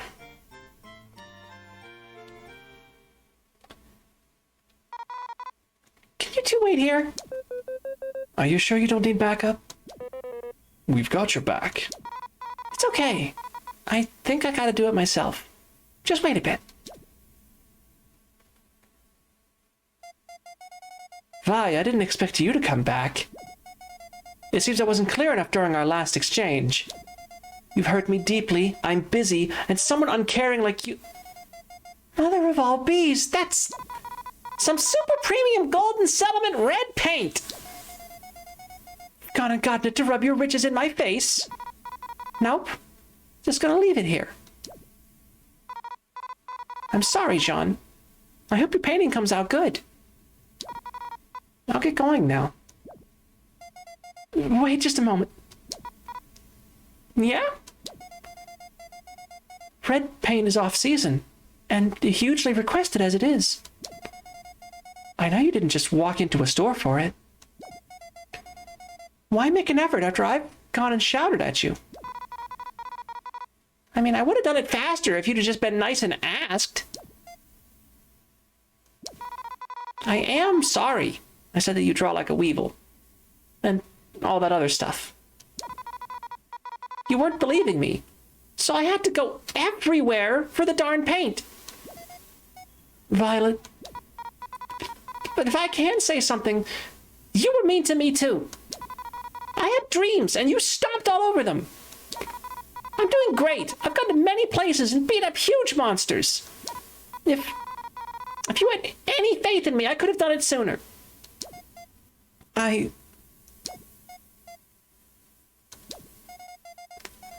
was quite inconsiderate, wasn't I? My little sister. Please forgive me. Only if you forgive me back. It's settled then. Welcome home. Sean. I missed you. But I felt if I let things slide, it wouldn't be right. I don't want to be a jerk, but I didn't miss the hive at all. I did miss you just a little bit. Could you step out with your friends for a few minutes? There's something I've got to finish.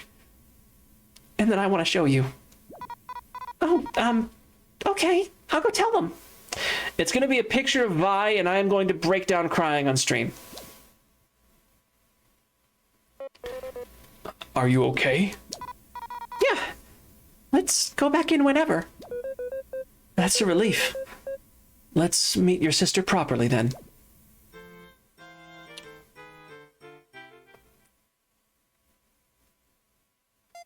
Welcome. It's good to see you all again. Yes. Let's leave last time behind us. What's the thing you were finishing? The Queen's present? Not at all. This one will make her painting look dull. I've had this project for a long time. Fuck, here we go. I've had this project for a long time, but not near the heart to finish it. I'm grateful I get to show it to you. Stop hyping it up! I want to see it! Oh, what a great audience. Get ready.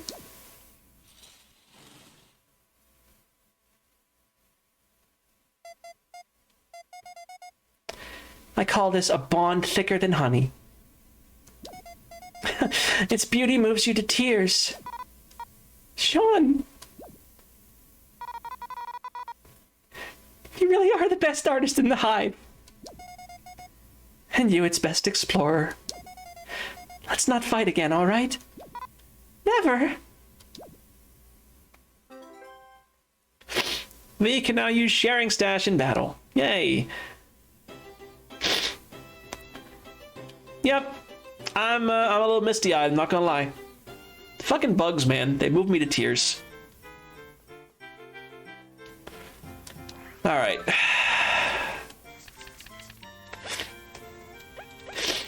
Okay, that's Far Grasslands. That's Ant Kingdom. Termite Kingdom. Far Grasslands. Ant Kingdom. Yeah, Ant Kingdom. Ant Kingdom. Okay, so next we'll go to the Termite Kingdom to turn in that one quest. Then we'll do the Far Grasslands. And then we will... Actually, no. I'm being dumb. We're gonna go back to the Ant Kingdom before we do any of the other shit, so we may as well do that stuff then. Oh my god. Okay. That's medals, god damn it. And I have a lore book to turn in too.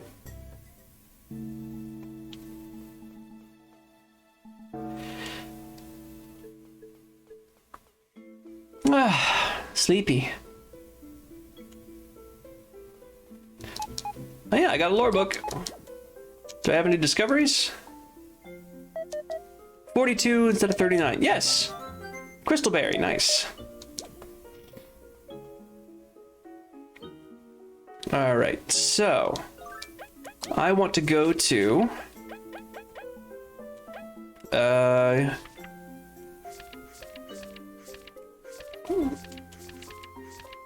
living in the Ant Kingdom with shadier parts. That's probably the underground bar. You, someone's house in Ant City, and you are the residential area. Okay.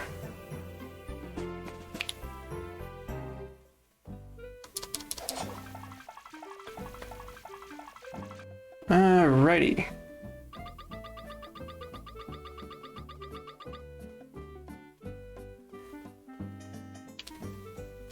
Okay, so here's the bar.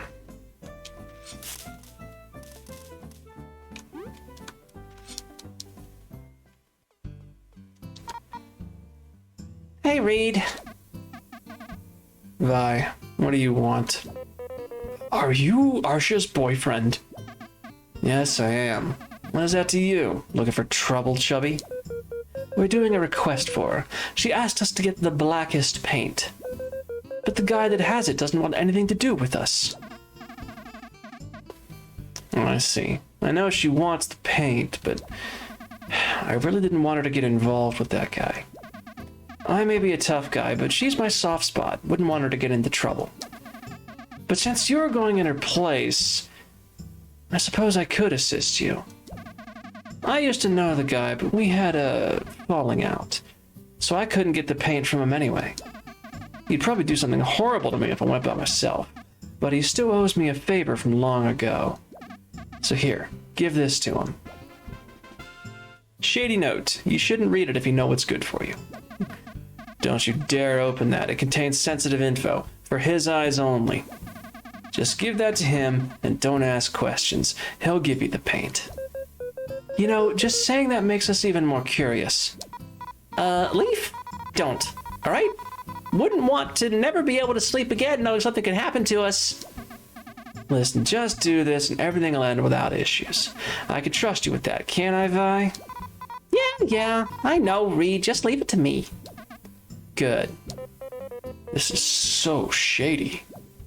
Well, okay. Time to save our game and open this fucking note. Immediately. Can't. Game? I am disappointed.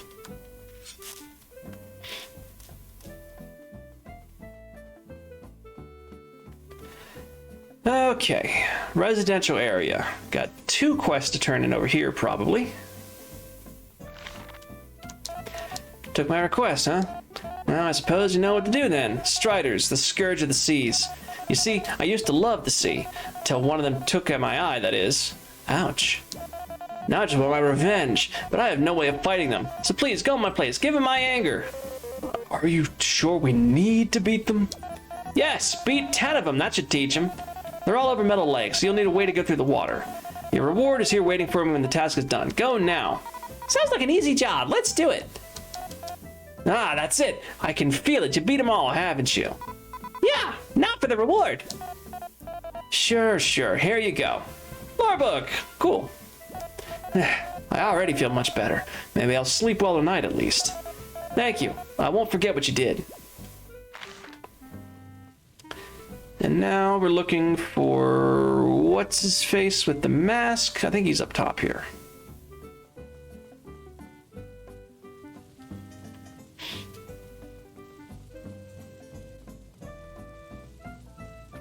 No, not you.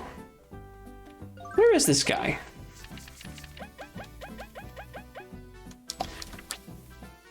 He's a mantis looking guy. Okay.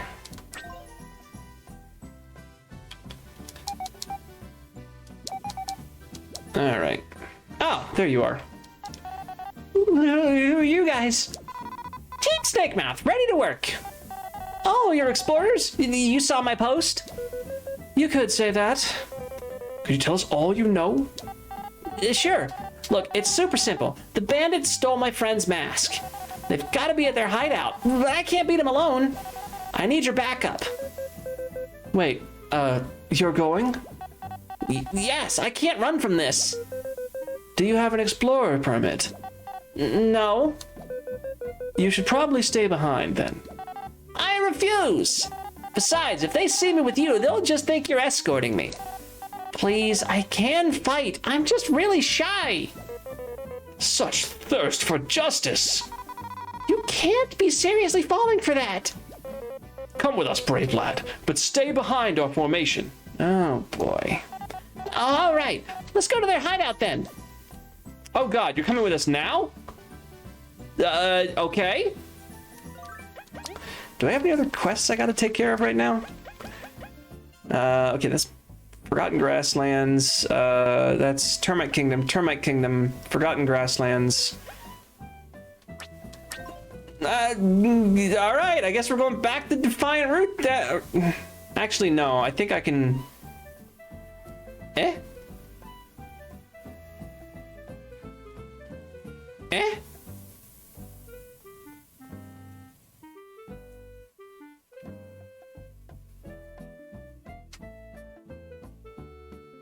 Okay, I guess he just phases out of existence when he's not needed. So, we're going to the Termite Kingdom.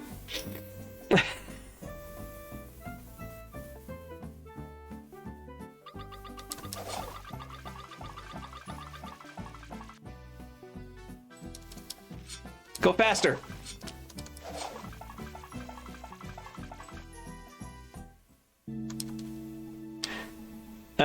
Actually, wait a minute. Lore book, let's get that out of my inventory before I forget.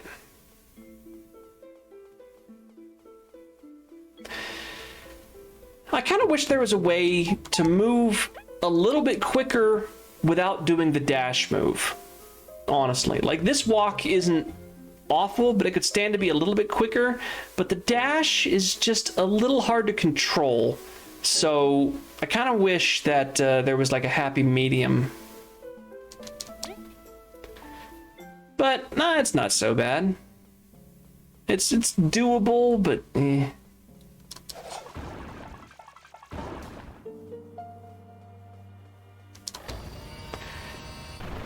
All right. First of all, I got something for you. Do you have the shocking thing? Ah, that looks good. I'll try this right when I go to bed. So, will you give us the reward or not? Oh, yeah, thanks. It's not much, but it might help you. TP plus, not bad. I hope my work efficiency improves after this. Maybe I'll finally get that promotion. Heavens, we hope they don't promote you into more work. I'm so worried.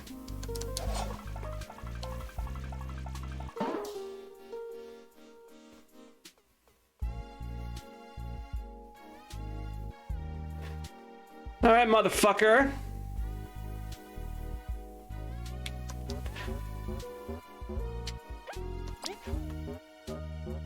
Huh, we got a response. Fine. Here's the paint. But I do this favor for Reed, not for you. Blackest paint ever made. I guess we're Anish Kapoor. We no longer have any business between us. Leave. Gee, what a moody fellow. Well, we got the paint. Let's deliver it. If you know who Anish Kapoor is, I am so sorry. If you don't know who Anish Kapoor is, read up on Anish Kapoor and I think it's Vantablack. Yeah, it's kind of fucked as far as art goes. Okay, so I got the paint. Grasslands. Bandits. Alright, so we're gonna go to Defiant Route. Why am I not using the compass? Defiant Root for the bandits and the paint. This one.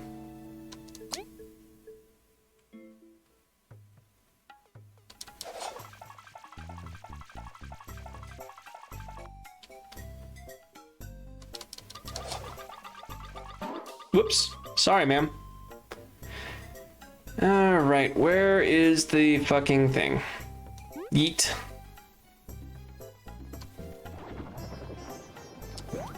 Alright. We don't actually need to fight anything in here, I don't think. So let's just bug me not.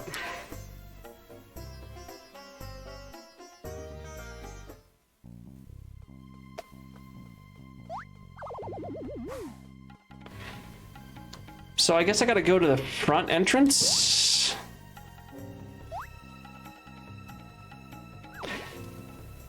Because that dude's not with me right now. Oh, here he is.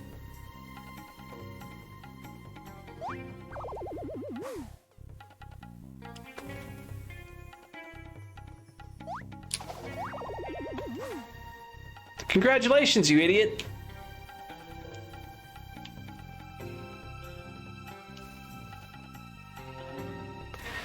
Okay, so where is the treasury?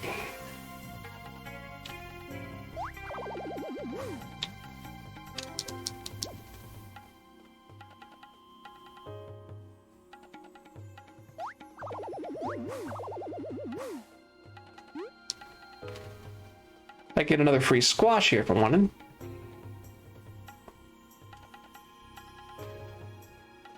Oh, come on. Where's the loot? Where's the stash? Nope.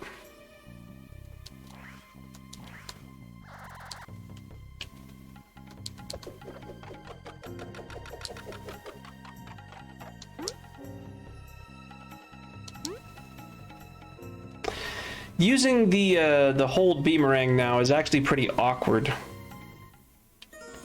No, not there. That's the way out to the desert. Because I have to like press it, release it, and then hold it again if I want to do it. Otherwise, I just fly.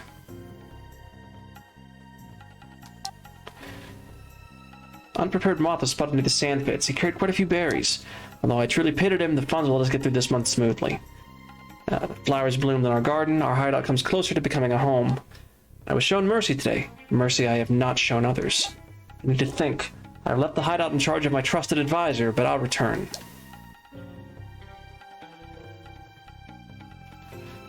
Alright, so... I must be missing something.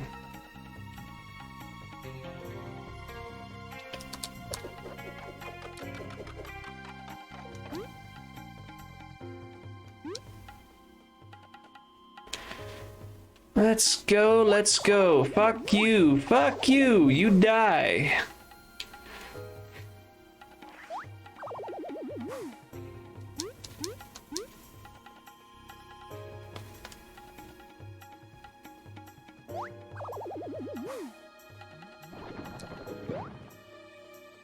Yeah, it's just another leaf. I don't think I have space for it.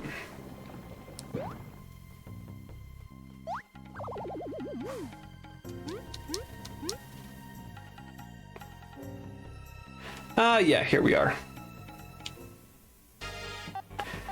Oi, oi! I hope you're ready to pay. What? You followed us, punk? And he's got help with him. Ah, I think we're scared because you're not alone.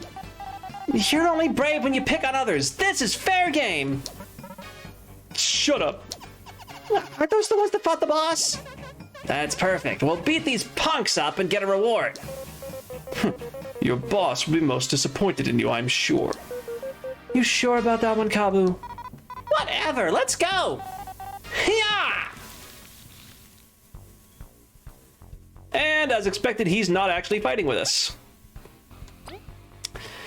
Alright, well, let's see. Okay, sharing stash. Heal the entire party with items from your secret stash. Healing poison, restoring 2 hit points for 3 turns. Yo, nice! He's there in the back. Oh, he is there in the background. I couldn't see him because he was behind Kabu.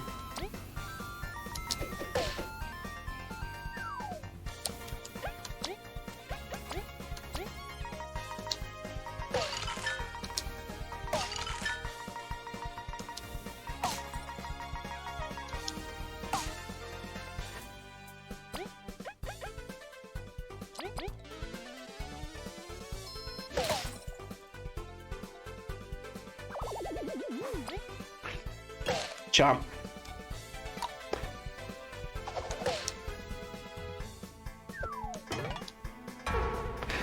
Okay, well, he did 0 damage, but he did attack. And in fairness, this guy actually has defense. He probably could have done 1, which in this game is not insignificant.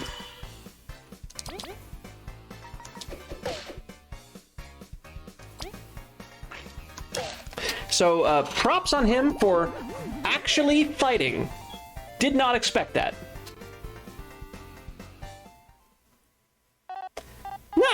Toya! What are you doing? Oh, whoa, he did it. We beat him up. Yes, we couldn't have done it without you, brave lad. Plunk. That was awesome. We did it. Yep. I'm gonna tell Yofi I beat up all the bad guys. Wow. Thank you so much. The reward. Do you really? Yes, this was a tough one. If you really want one, guess you can go ask him back in town.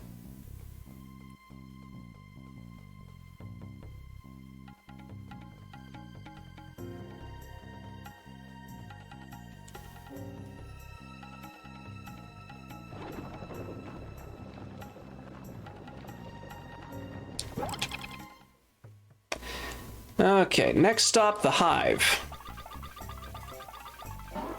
God damn, I keep running into her.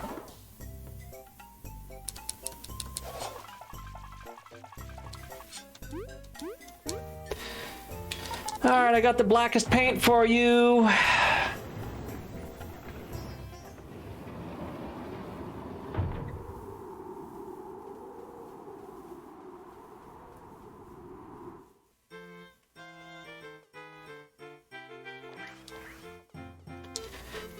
Found it yet, Vi? Yes. Ah, so that's the blackest, darkest paint. Yes, I can feel it. It's like I'm staring at a deep abyss. Hope it's worth the pay. Jewelry is for denizens of the light. I have no need of it after having seen such darkness.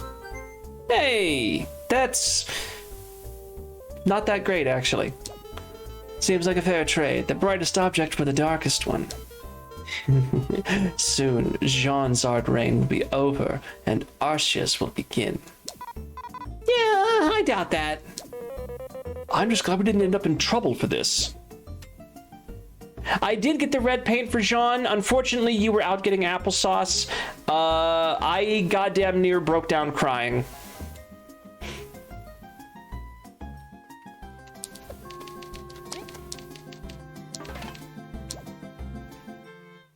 Heartfelt family things like that tend to make me tear up, and I did not expect it from the haha funny bug game.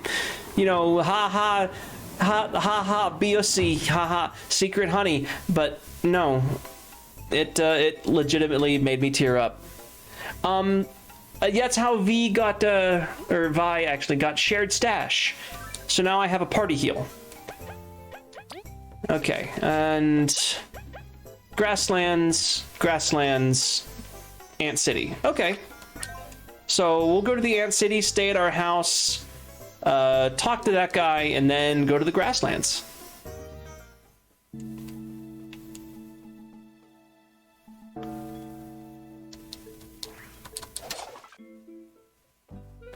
Talk to that beetle in the goggles next time? Okay, I will.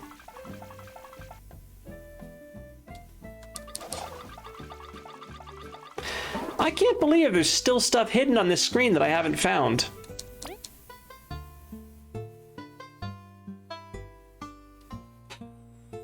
Creek.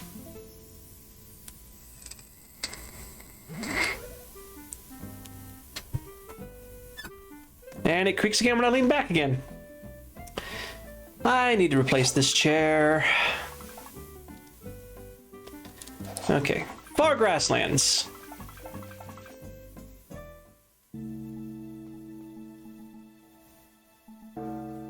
Which is here.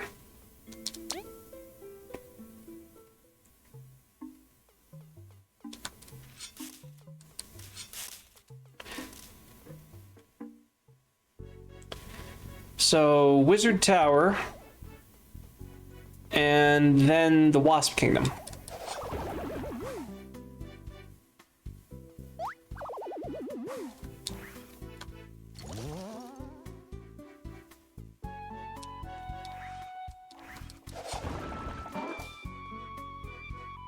Whoop, shit.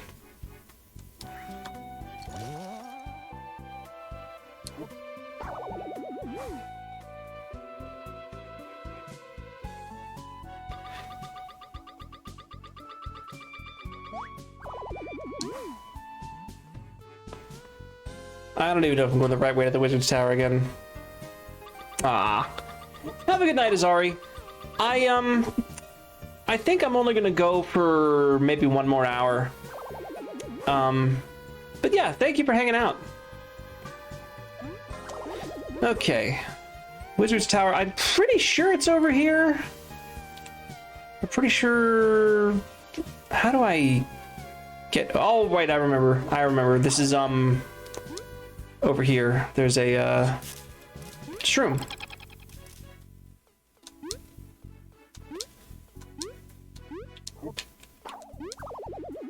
No, go back. Oh, right. I remember. Okay. That was the way to rescue, what's his name? Gotta go down from the tunnel. Boy, I just don't remember anything.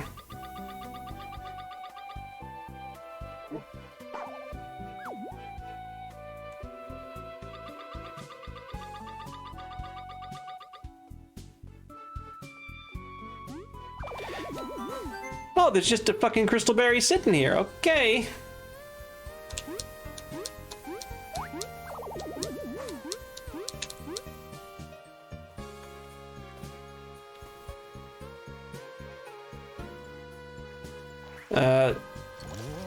What's this? Have I been over here?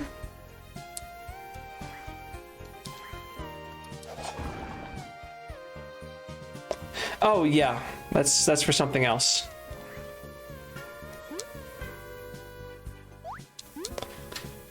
Nothing there yet. Ah.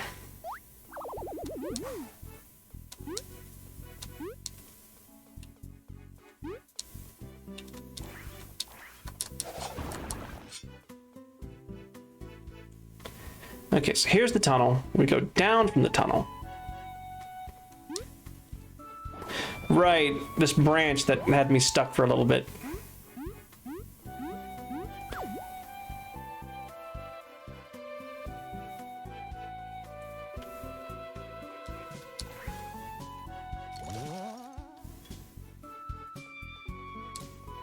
Okay.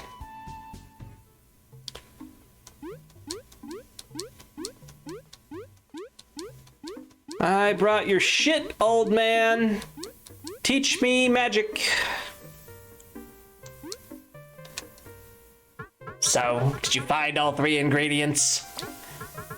Blimey, you actually got them! Quick, hand them over.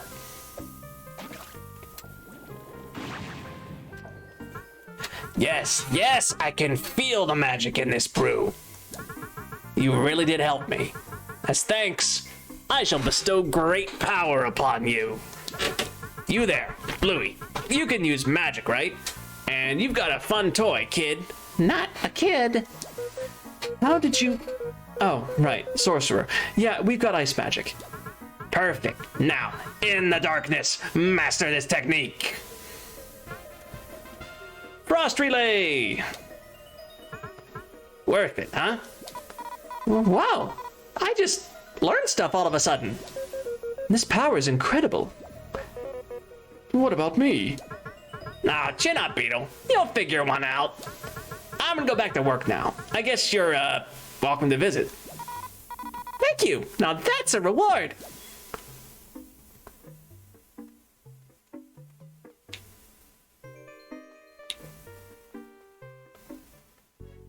Cool. God damn it.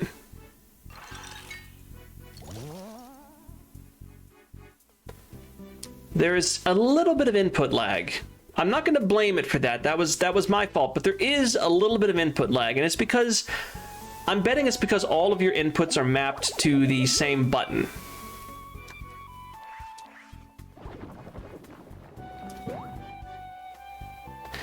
Alright, now let's rescue this person.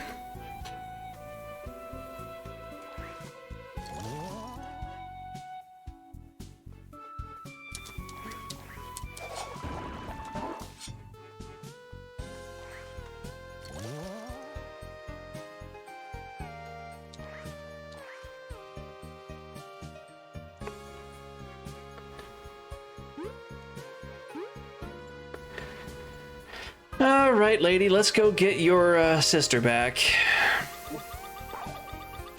There's still something hidden here? Oh, yes, there is.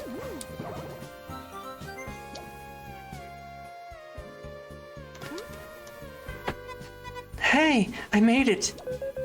We could have escorted you, you know. It's okay. I gotta be brave to rescue Sis. Allow us to accompany you from here to the Wasp Kingdom at least. All right, let's go.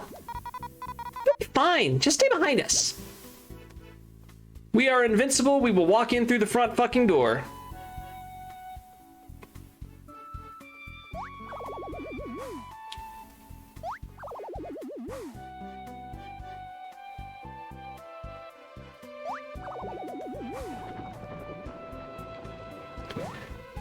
Seriously? Oh, I can actually grab this now. Okay. We are still invincible, but we will have to walk in through the back fucking door.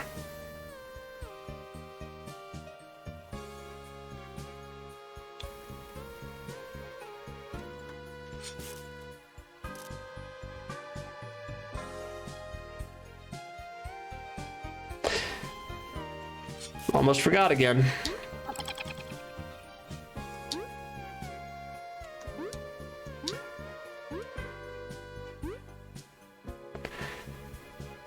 God damn it. All right. Come on, Vi. I don't need you to fly to get over here, but you know what? It's easier.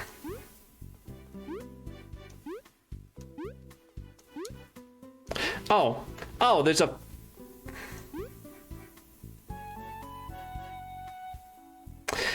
If you want to know why I'm taking a short semi-hiatus next week, that's why.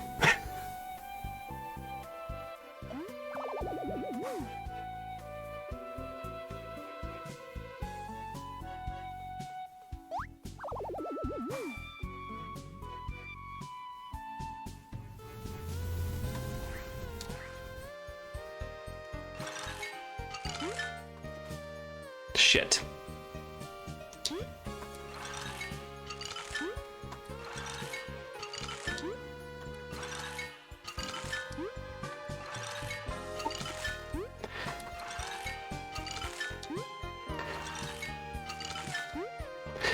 Boy, I hope Princess Steve likes water.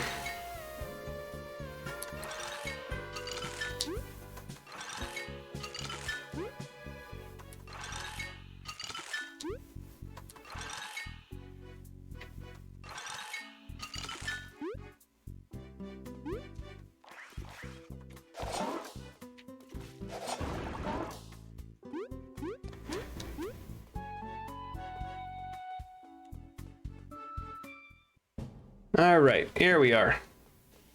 Now, I'm pretty sure I should just be able to say, fuck these guys. Oh. Sis, get away from her, you kidnapper. Bumble? What? Kidnapper? What are you talking about? Don't play dumb. You stole her sister. What? But Rebel is my... Bumble, what the heck? You're ruining my date! Date? With a wasp trooper. You have a date? You didn't say anything. I thought you... I was trying to do something spontaneous, for fun, okay?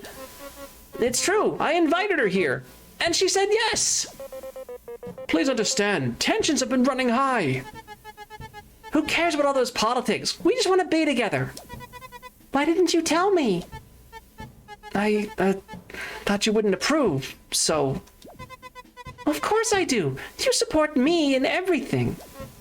Wow, your sister is cool, Rebel. We're sorry for this misunderstanding. No, it was my bad. I should have told you, Bumble. Oh, guess everything's fine then.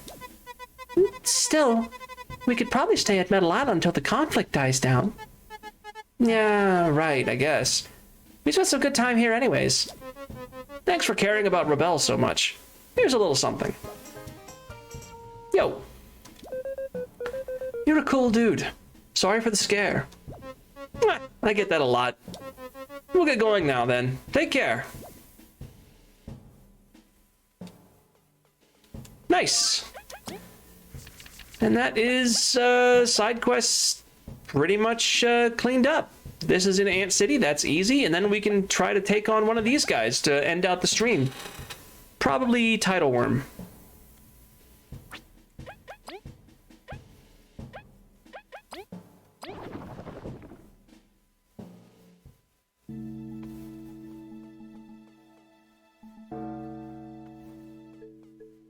All right. Let's go get this dude. And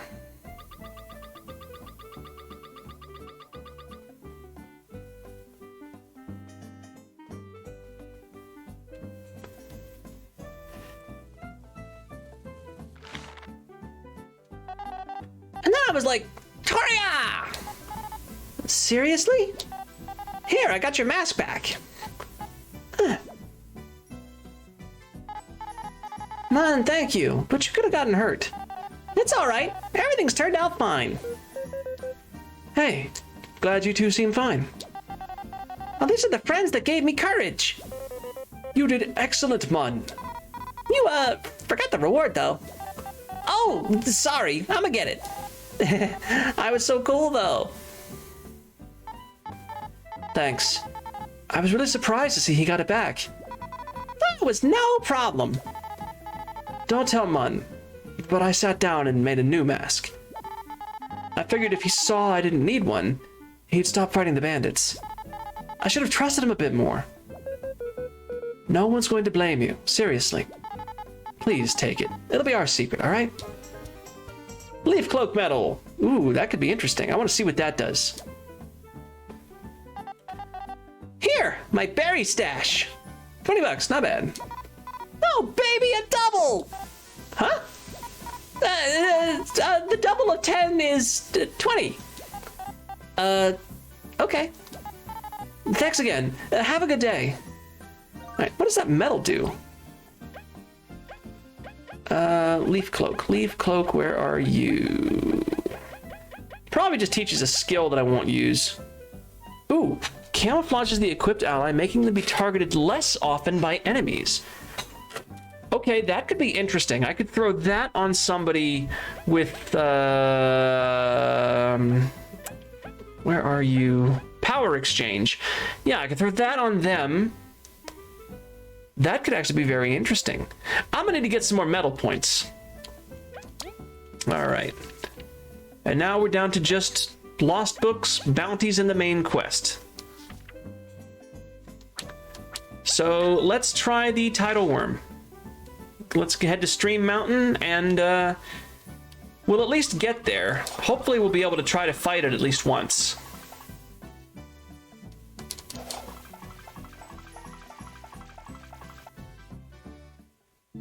What's my hit points looking like?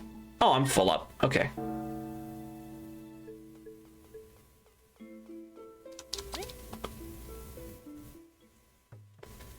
All right, let's do this. Come on.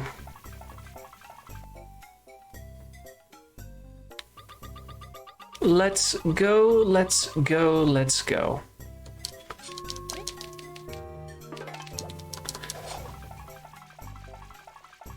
Yeet.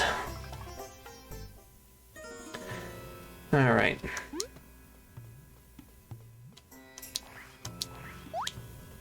Yeah, fuck you.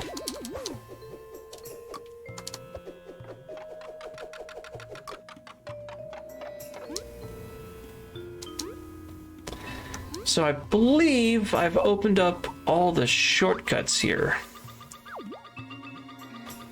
Although there's still something there I can't get. I think that's probably the outside of Stream Mountain, though.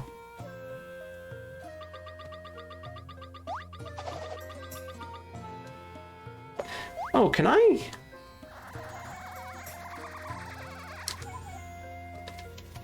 Hey, yo.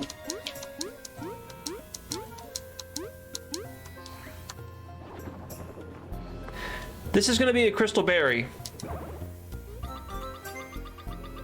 My disappointment is immeasurable and my day is ruined.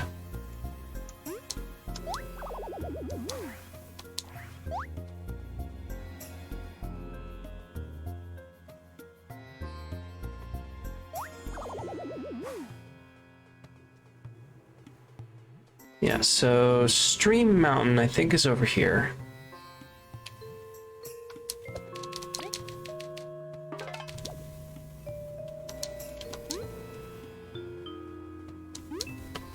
Yeah, this looks like it.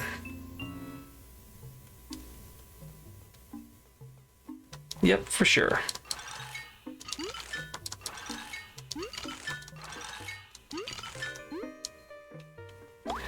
Oh. Right, these guys actually hurt.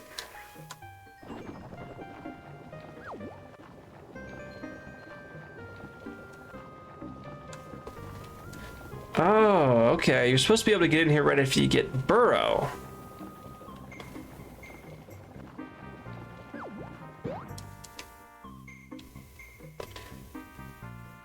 Hey, Jameson, how you doing tonight? I'm doing pretty good.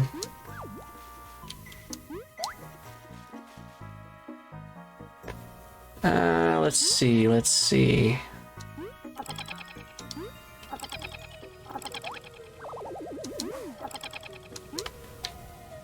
I think I've already gone up top.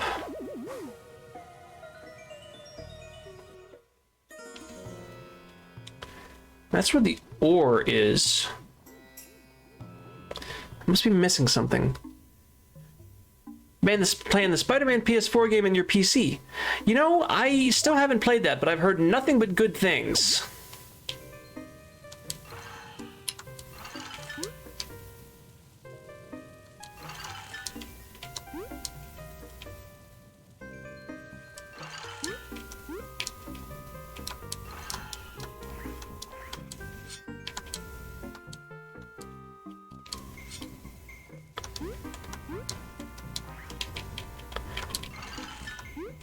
Nope, now it's too tall.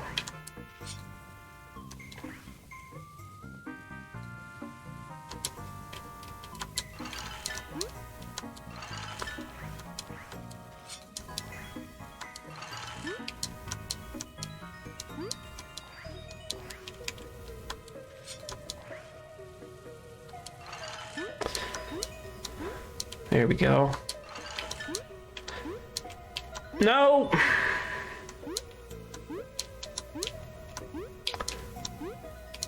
Damn it! You know what? Fuck this puzzle.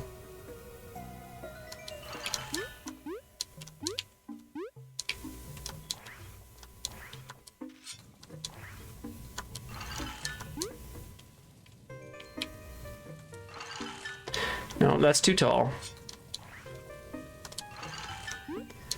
That's too tall.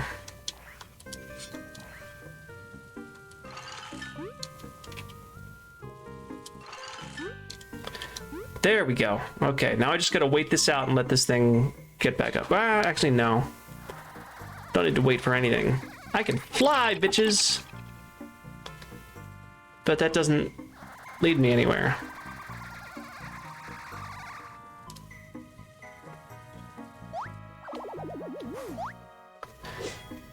What am I missing?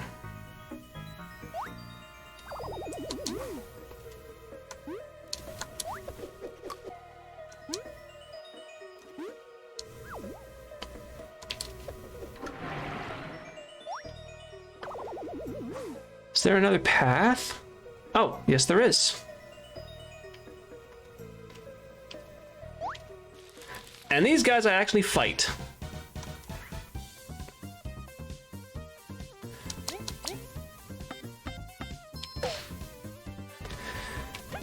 Alright, so we're gonna frigid coffin you.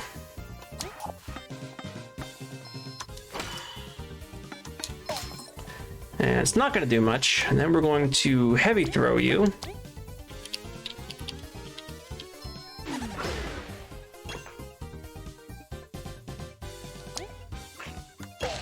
Nom.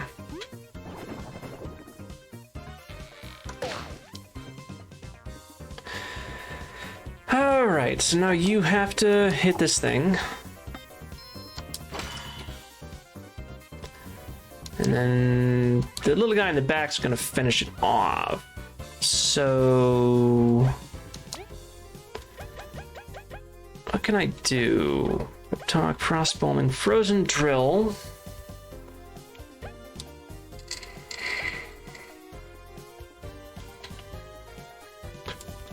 Guess we can dash through. And now the flower will hit the guy in the back. Oh, your teammates are bad and don't fight together in Overwatch 2? I've been avoiding Overwatch 2. Not because of any of the political shit behind Blizzard, even though, like, that's bad, but just...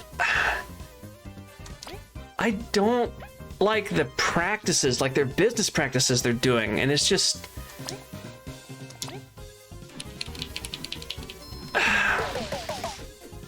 I just don't like it.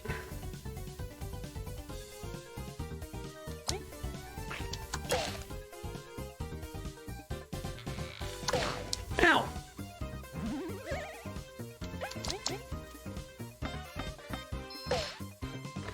I'm sure the game itself is fine. You want to see if it's worth playing and it's not? I mean, to me, it sounds like they just said, okay, let's just take Overwatch 1 and make it more of a subscription service. And I'm just like... Okay, but why though?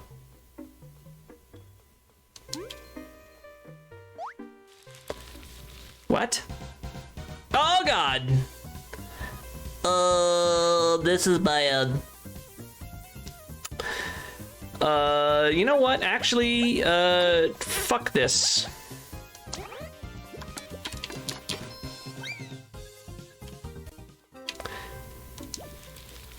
Oh, fuck you!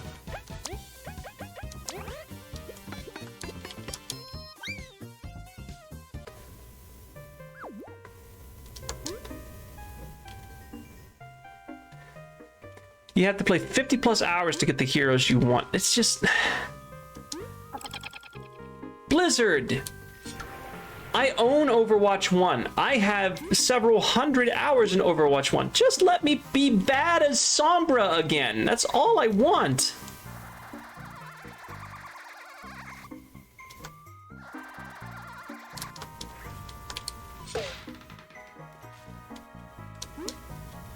Whoops. Oopsie. Whoopsie doodles. Ah, fuck. Shit. Jump, damn it.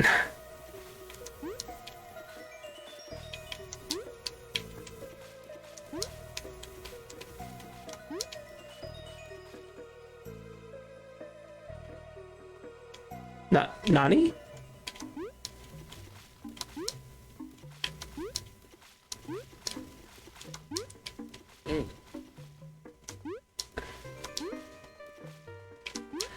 Okay.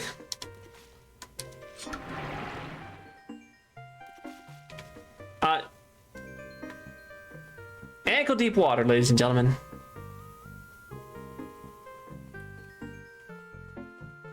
Oh, wait, can I... What am I missing here? Because I don't think I can stand in that when the water's raised. Oh, fuck off.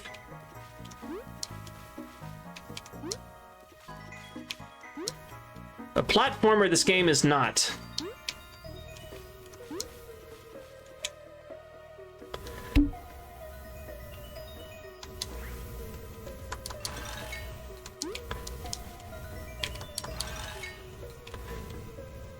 So,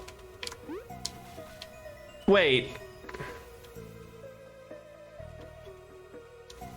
What the fuck do I do?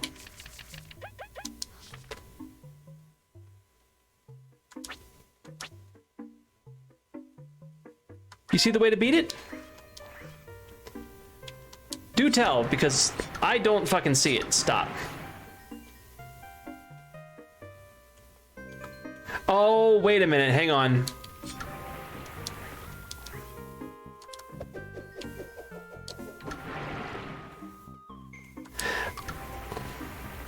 No, I don't. I just have to do this so that my beamerang will hit it. Ah, God!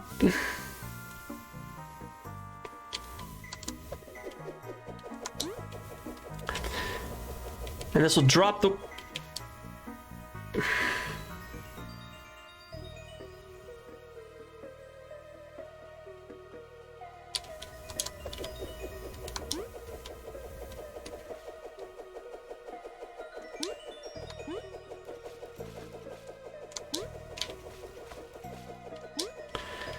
No, no, no, no, no.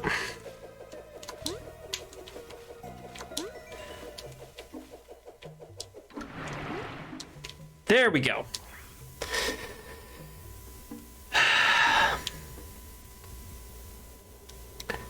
Honestly, a pretty good puzzle. The platforming sucks dick. Hey guys, Venus here. Have you come for healing? Just fork over 5 berries. There you go, some Venus special healing. Please come by again. I'm always up for a chat. Let's talk. Area ahead seems dangerous. Need the heal? Just leave it to me. All right, so let's go to our medals. So don't need that. Want to keep that on. That's free. HP plus, TP plus.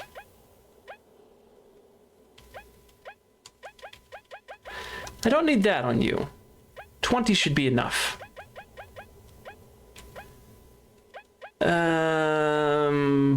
Block heal.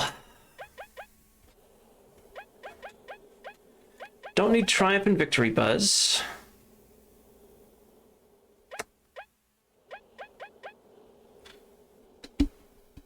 Not worth the headache and hassle of grinding. I mean, if you spent money on it, maybe keep it. But if you didn't spend money on it, then I think that might be a good idea.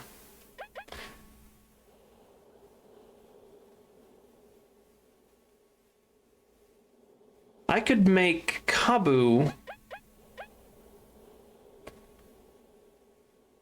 I could make Kabu into just permanent regeneration. Eternal Venom, Reverse Toxin, Poison Defender, and Weak Stomach.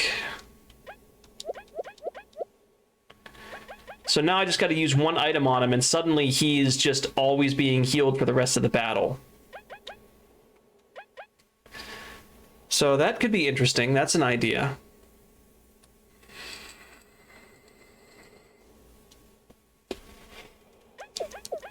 But let's see what else we have to play with. HP core. He's already recovering. Got 2 TP cores. Prayer, reflection. First plating, strong start, berserker. Hard charge. I could put poison needles on Vi. That's always a good idea. Maybe spiky bod.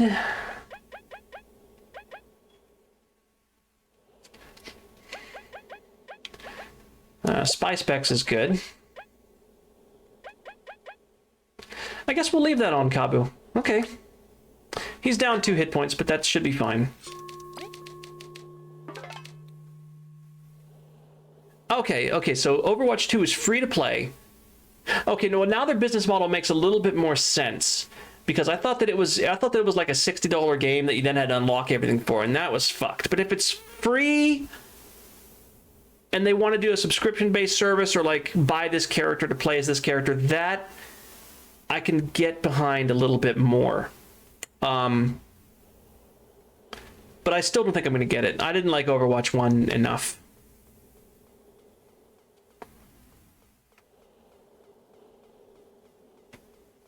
All right, Tidal Worm.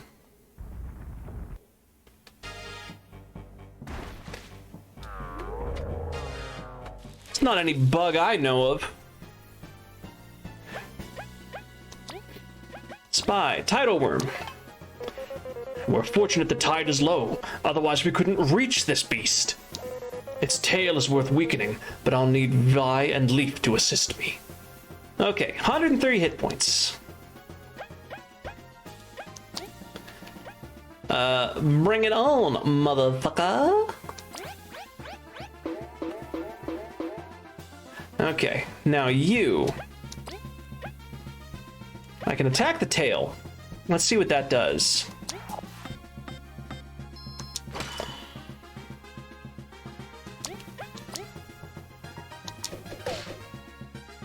Not much.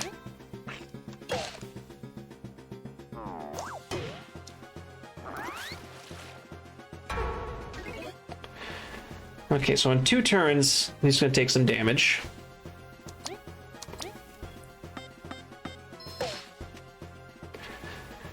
Let's get some big damage out here.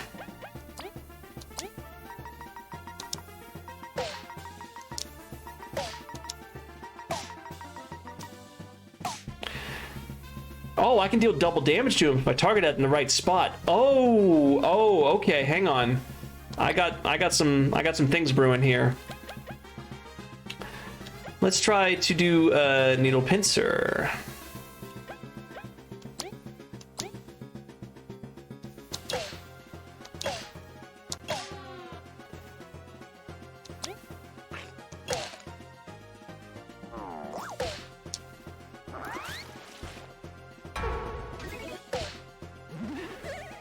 Alright, cool.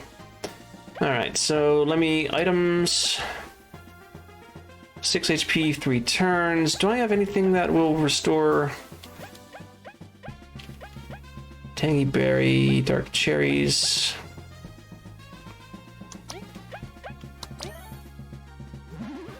I can do that. Let me... I need to restore TP. Tangy jam.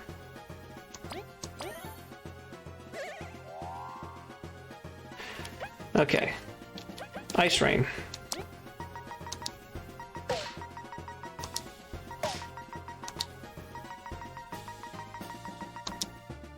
Oh, okay, we've weakened the tail. Nice!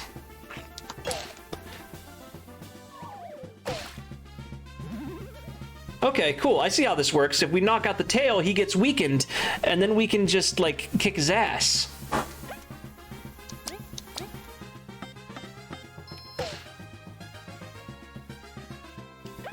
Let's just do another ice rain.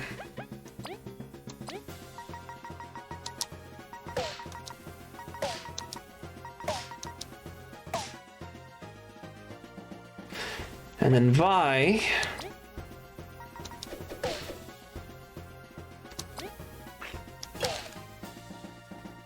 Can you have some cuddles? I will gladly cuddle you. Fuck!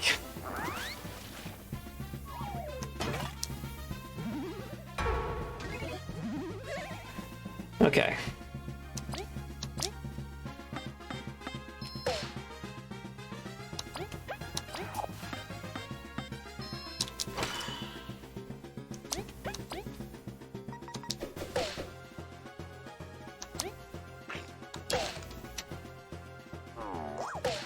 Ow.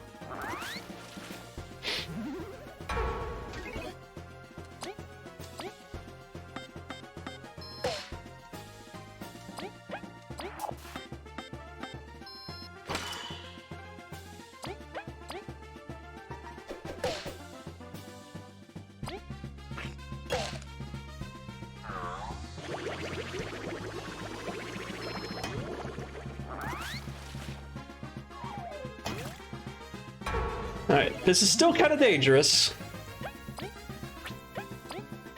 Where's my other Might Burger?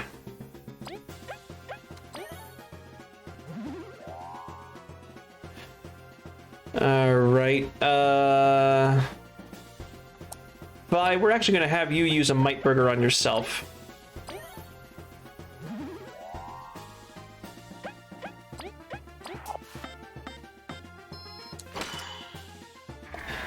Nice, knocked him out again.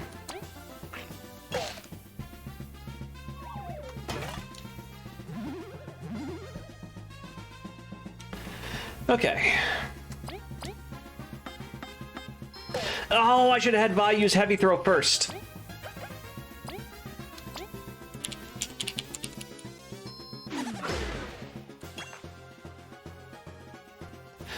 Wonder if I can freeze you.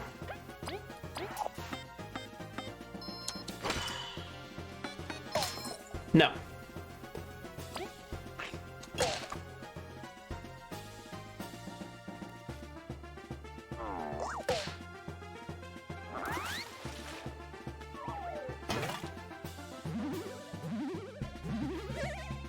Okay. I think we got this in the bag. I'm kind of out of healing items. I don't have much in the way of, like, damage, but maybe.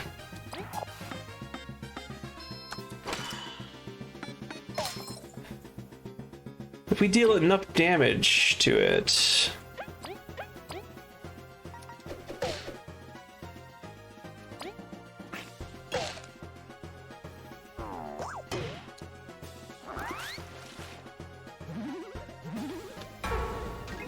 Angry.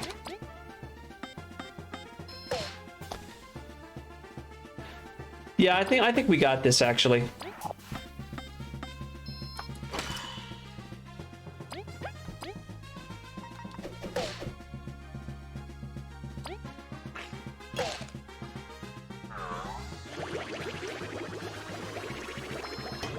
Okay, that hurts a lot.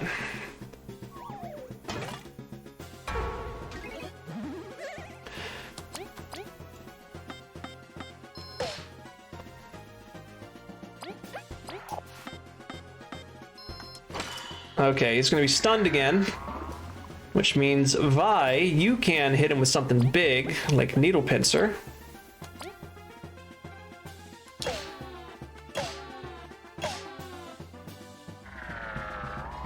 Nice!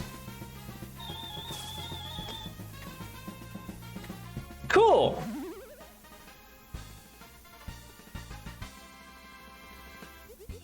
Rank up. We are 100% going to get medal points. Get to see your uncle this weekend. He works on a ship like you will, but you sim the Navy. He's currently on medical leave because he hurt his knee. Ah, well, I hope that his knee gets better. But yeah, it's really cool that you get to see him. I know I'm going to be seeing some family probably relatively soon. And I was worried about that, but I was kind of excited about that. I'll spare the details since I spent the first 30 minutes of the stream mentioning about how I came out to my family on Facebook and everyone was really supportive, and I'm just really excited to see them now. All right. He's not in the Navy?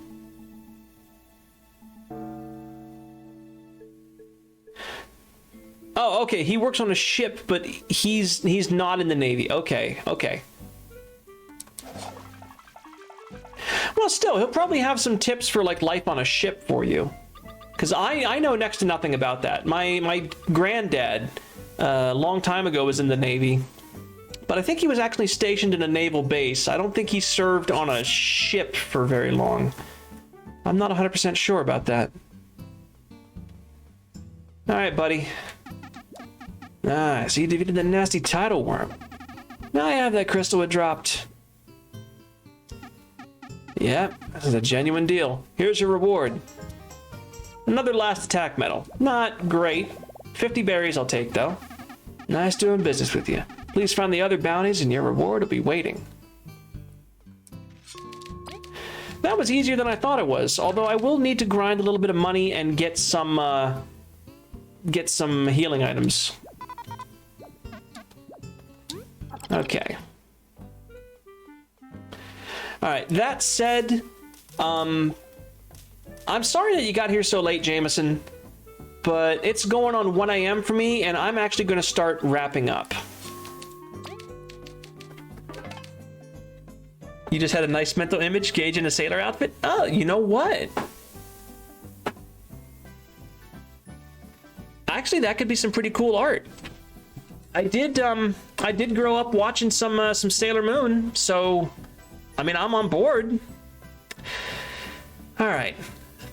It's midnight for you? Yeah, Central Time. Okay.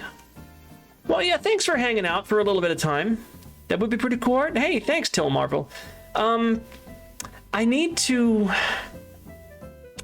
Honestly, before I can start thinking about commissioning any more artwork, I really need to get more financially secure. Sometimes it's tough to make ends meet where I am right now. I'm okay, but sometimes it's just tough. Art that you can't show on Twitch? Well, it's a good thing I have Twitter then, isn't it? That said, in a slightly self-serving public service announcement, if any of y'all want to commission art of me or draw it yourself, please by all means do so. Also, hello, Price Potato. I don't think I've seen you here for a while. How are you doing? It's been a long time. You caught me, unfortunately, right at the end of my stream. But hi, how are you? Yes, I welcome fan art of all kinds. There's a very short list of things that I don't like, but other than that, if you want to get fan art of me, by all means, please do. It's what I put on my schedules. I love getting fan art. So yeah, it has been a bit. I'm doing good. I actually talked about this earlier on in the stream. Actually, let me go back to the chatting screen. I'll go to the chatting screens for winding down, and from there, I'll tell you about stuff. Can you have a good night kiss, please? Yes, you can absolutely have a good night kiss, Jameson. There you go. Okay, so I'm gonna find somebody to raid, but while I do that, I'm gonna go ahead and I'll just go over one thing that I went over at the very beginning of this stream, and that is that I am feeling more than a little burned out. I've been trying to push myself and do more streams and do longer streams, and doing that while working full-time, it's hard on me. So next week, I'm going to dial back the number of streams I'm doing, and I'm going to let myself rest. Right now, I'm planning on one stream on Twitch, which is probably going to be a collab stream, probably more Risk of Rain, and probably one stream off Twitch next week.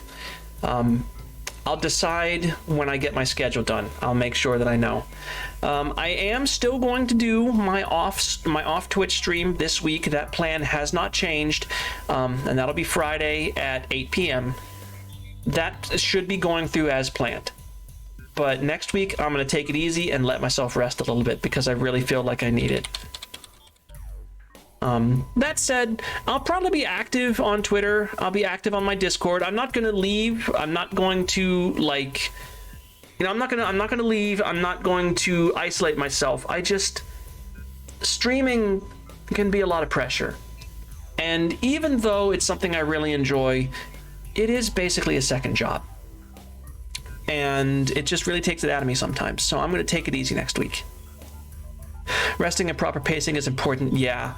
It's one of the reasons I really hope I get this other job I applied for, because the hours are going to be a lot better for me, and the pay is a lot better as well. So I won't have to push myself quite so hard in order to make ends meet. My life will be better. I'll be able to take care of myself more, and I'll probably actually be able to do 3 or 4 streams a week, because I'll actually be able to, get my work in and then come home and eat and stream, and then I'll be able to get some rest and wake up for the next day. But it remains to be seen if I'm going to be able to do that. But we'll see. Here's hoping. Let me see who all is live now and see who I want to raid.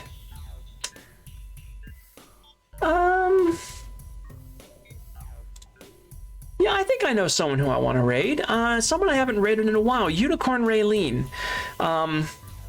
Right now they're doing Middle Earth: Shadow of Mordor. So if you like a cute unicorn girl killing orcs, then they'll be right up your alley.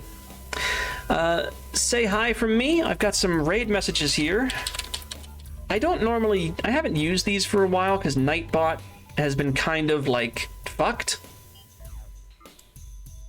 but if you want, you can copy this and use that. You'll need to be a subscriber to use the emotes. But if you want to send Raylene some love from me, I would very much appreciate that, because even though we don't talk all that much, Raylene has been a good friend of mine. So I'm going to send you over to her, and I think I'm going to go make myself some food and get some rest. Again, thank you all so much for hanging out. Thank you for listening to me ramble about what's going on in my life and my latest hyperfixations and all that stuff. And if you like the other kinds of content that I do, wink, wink, nudge, nudge, I hope that I will see you on Friday. But for now, I wish you all a good night. Take care, everybody.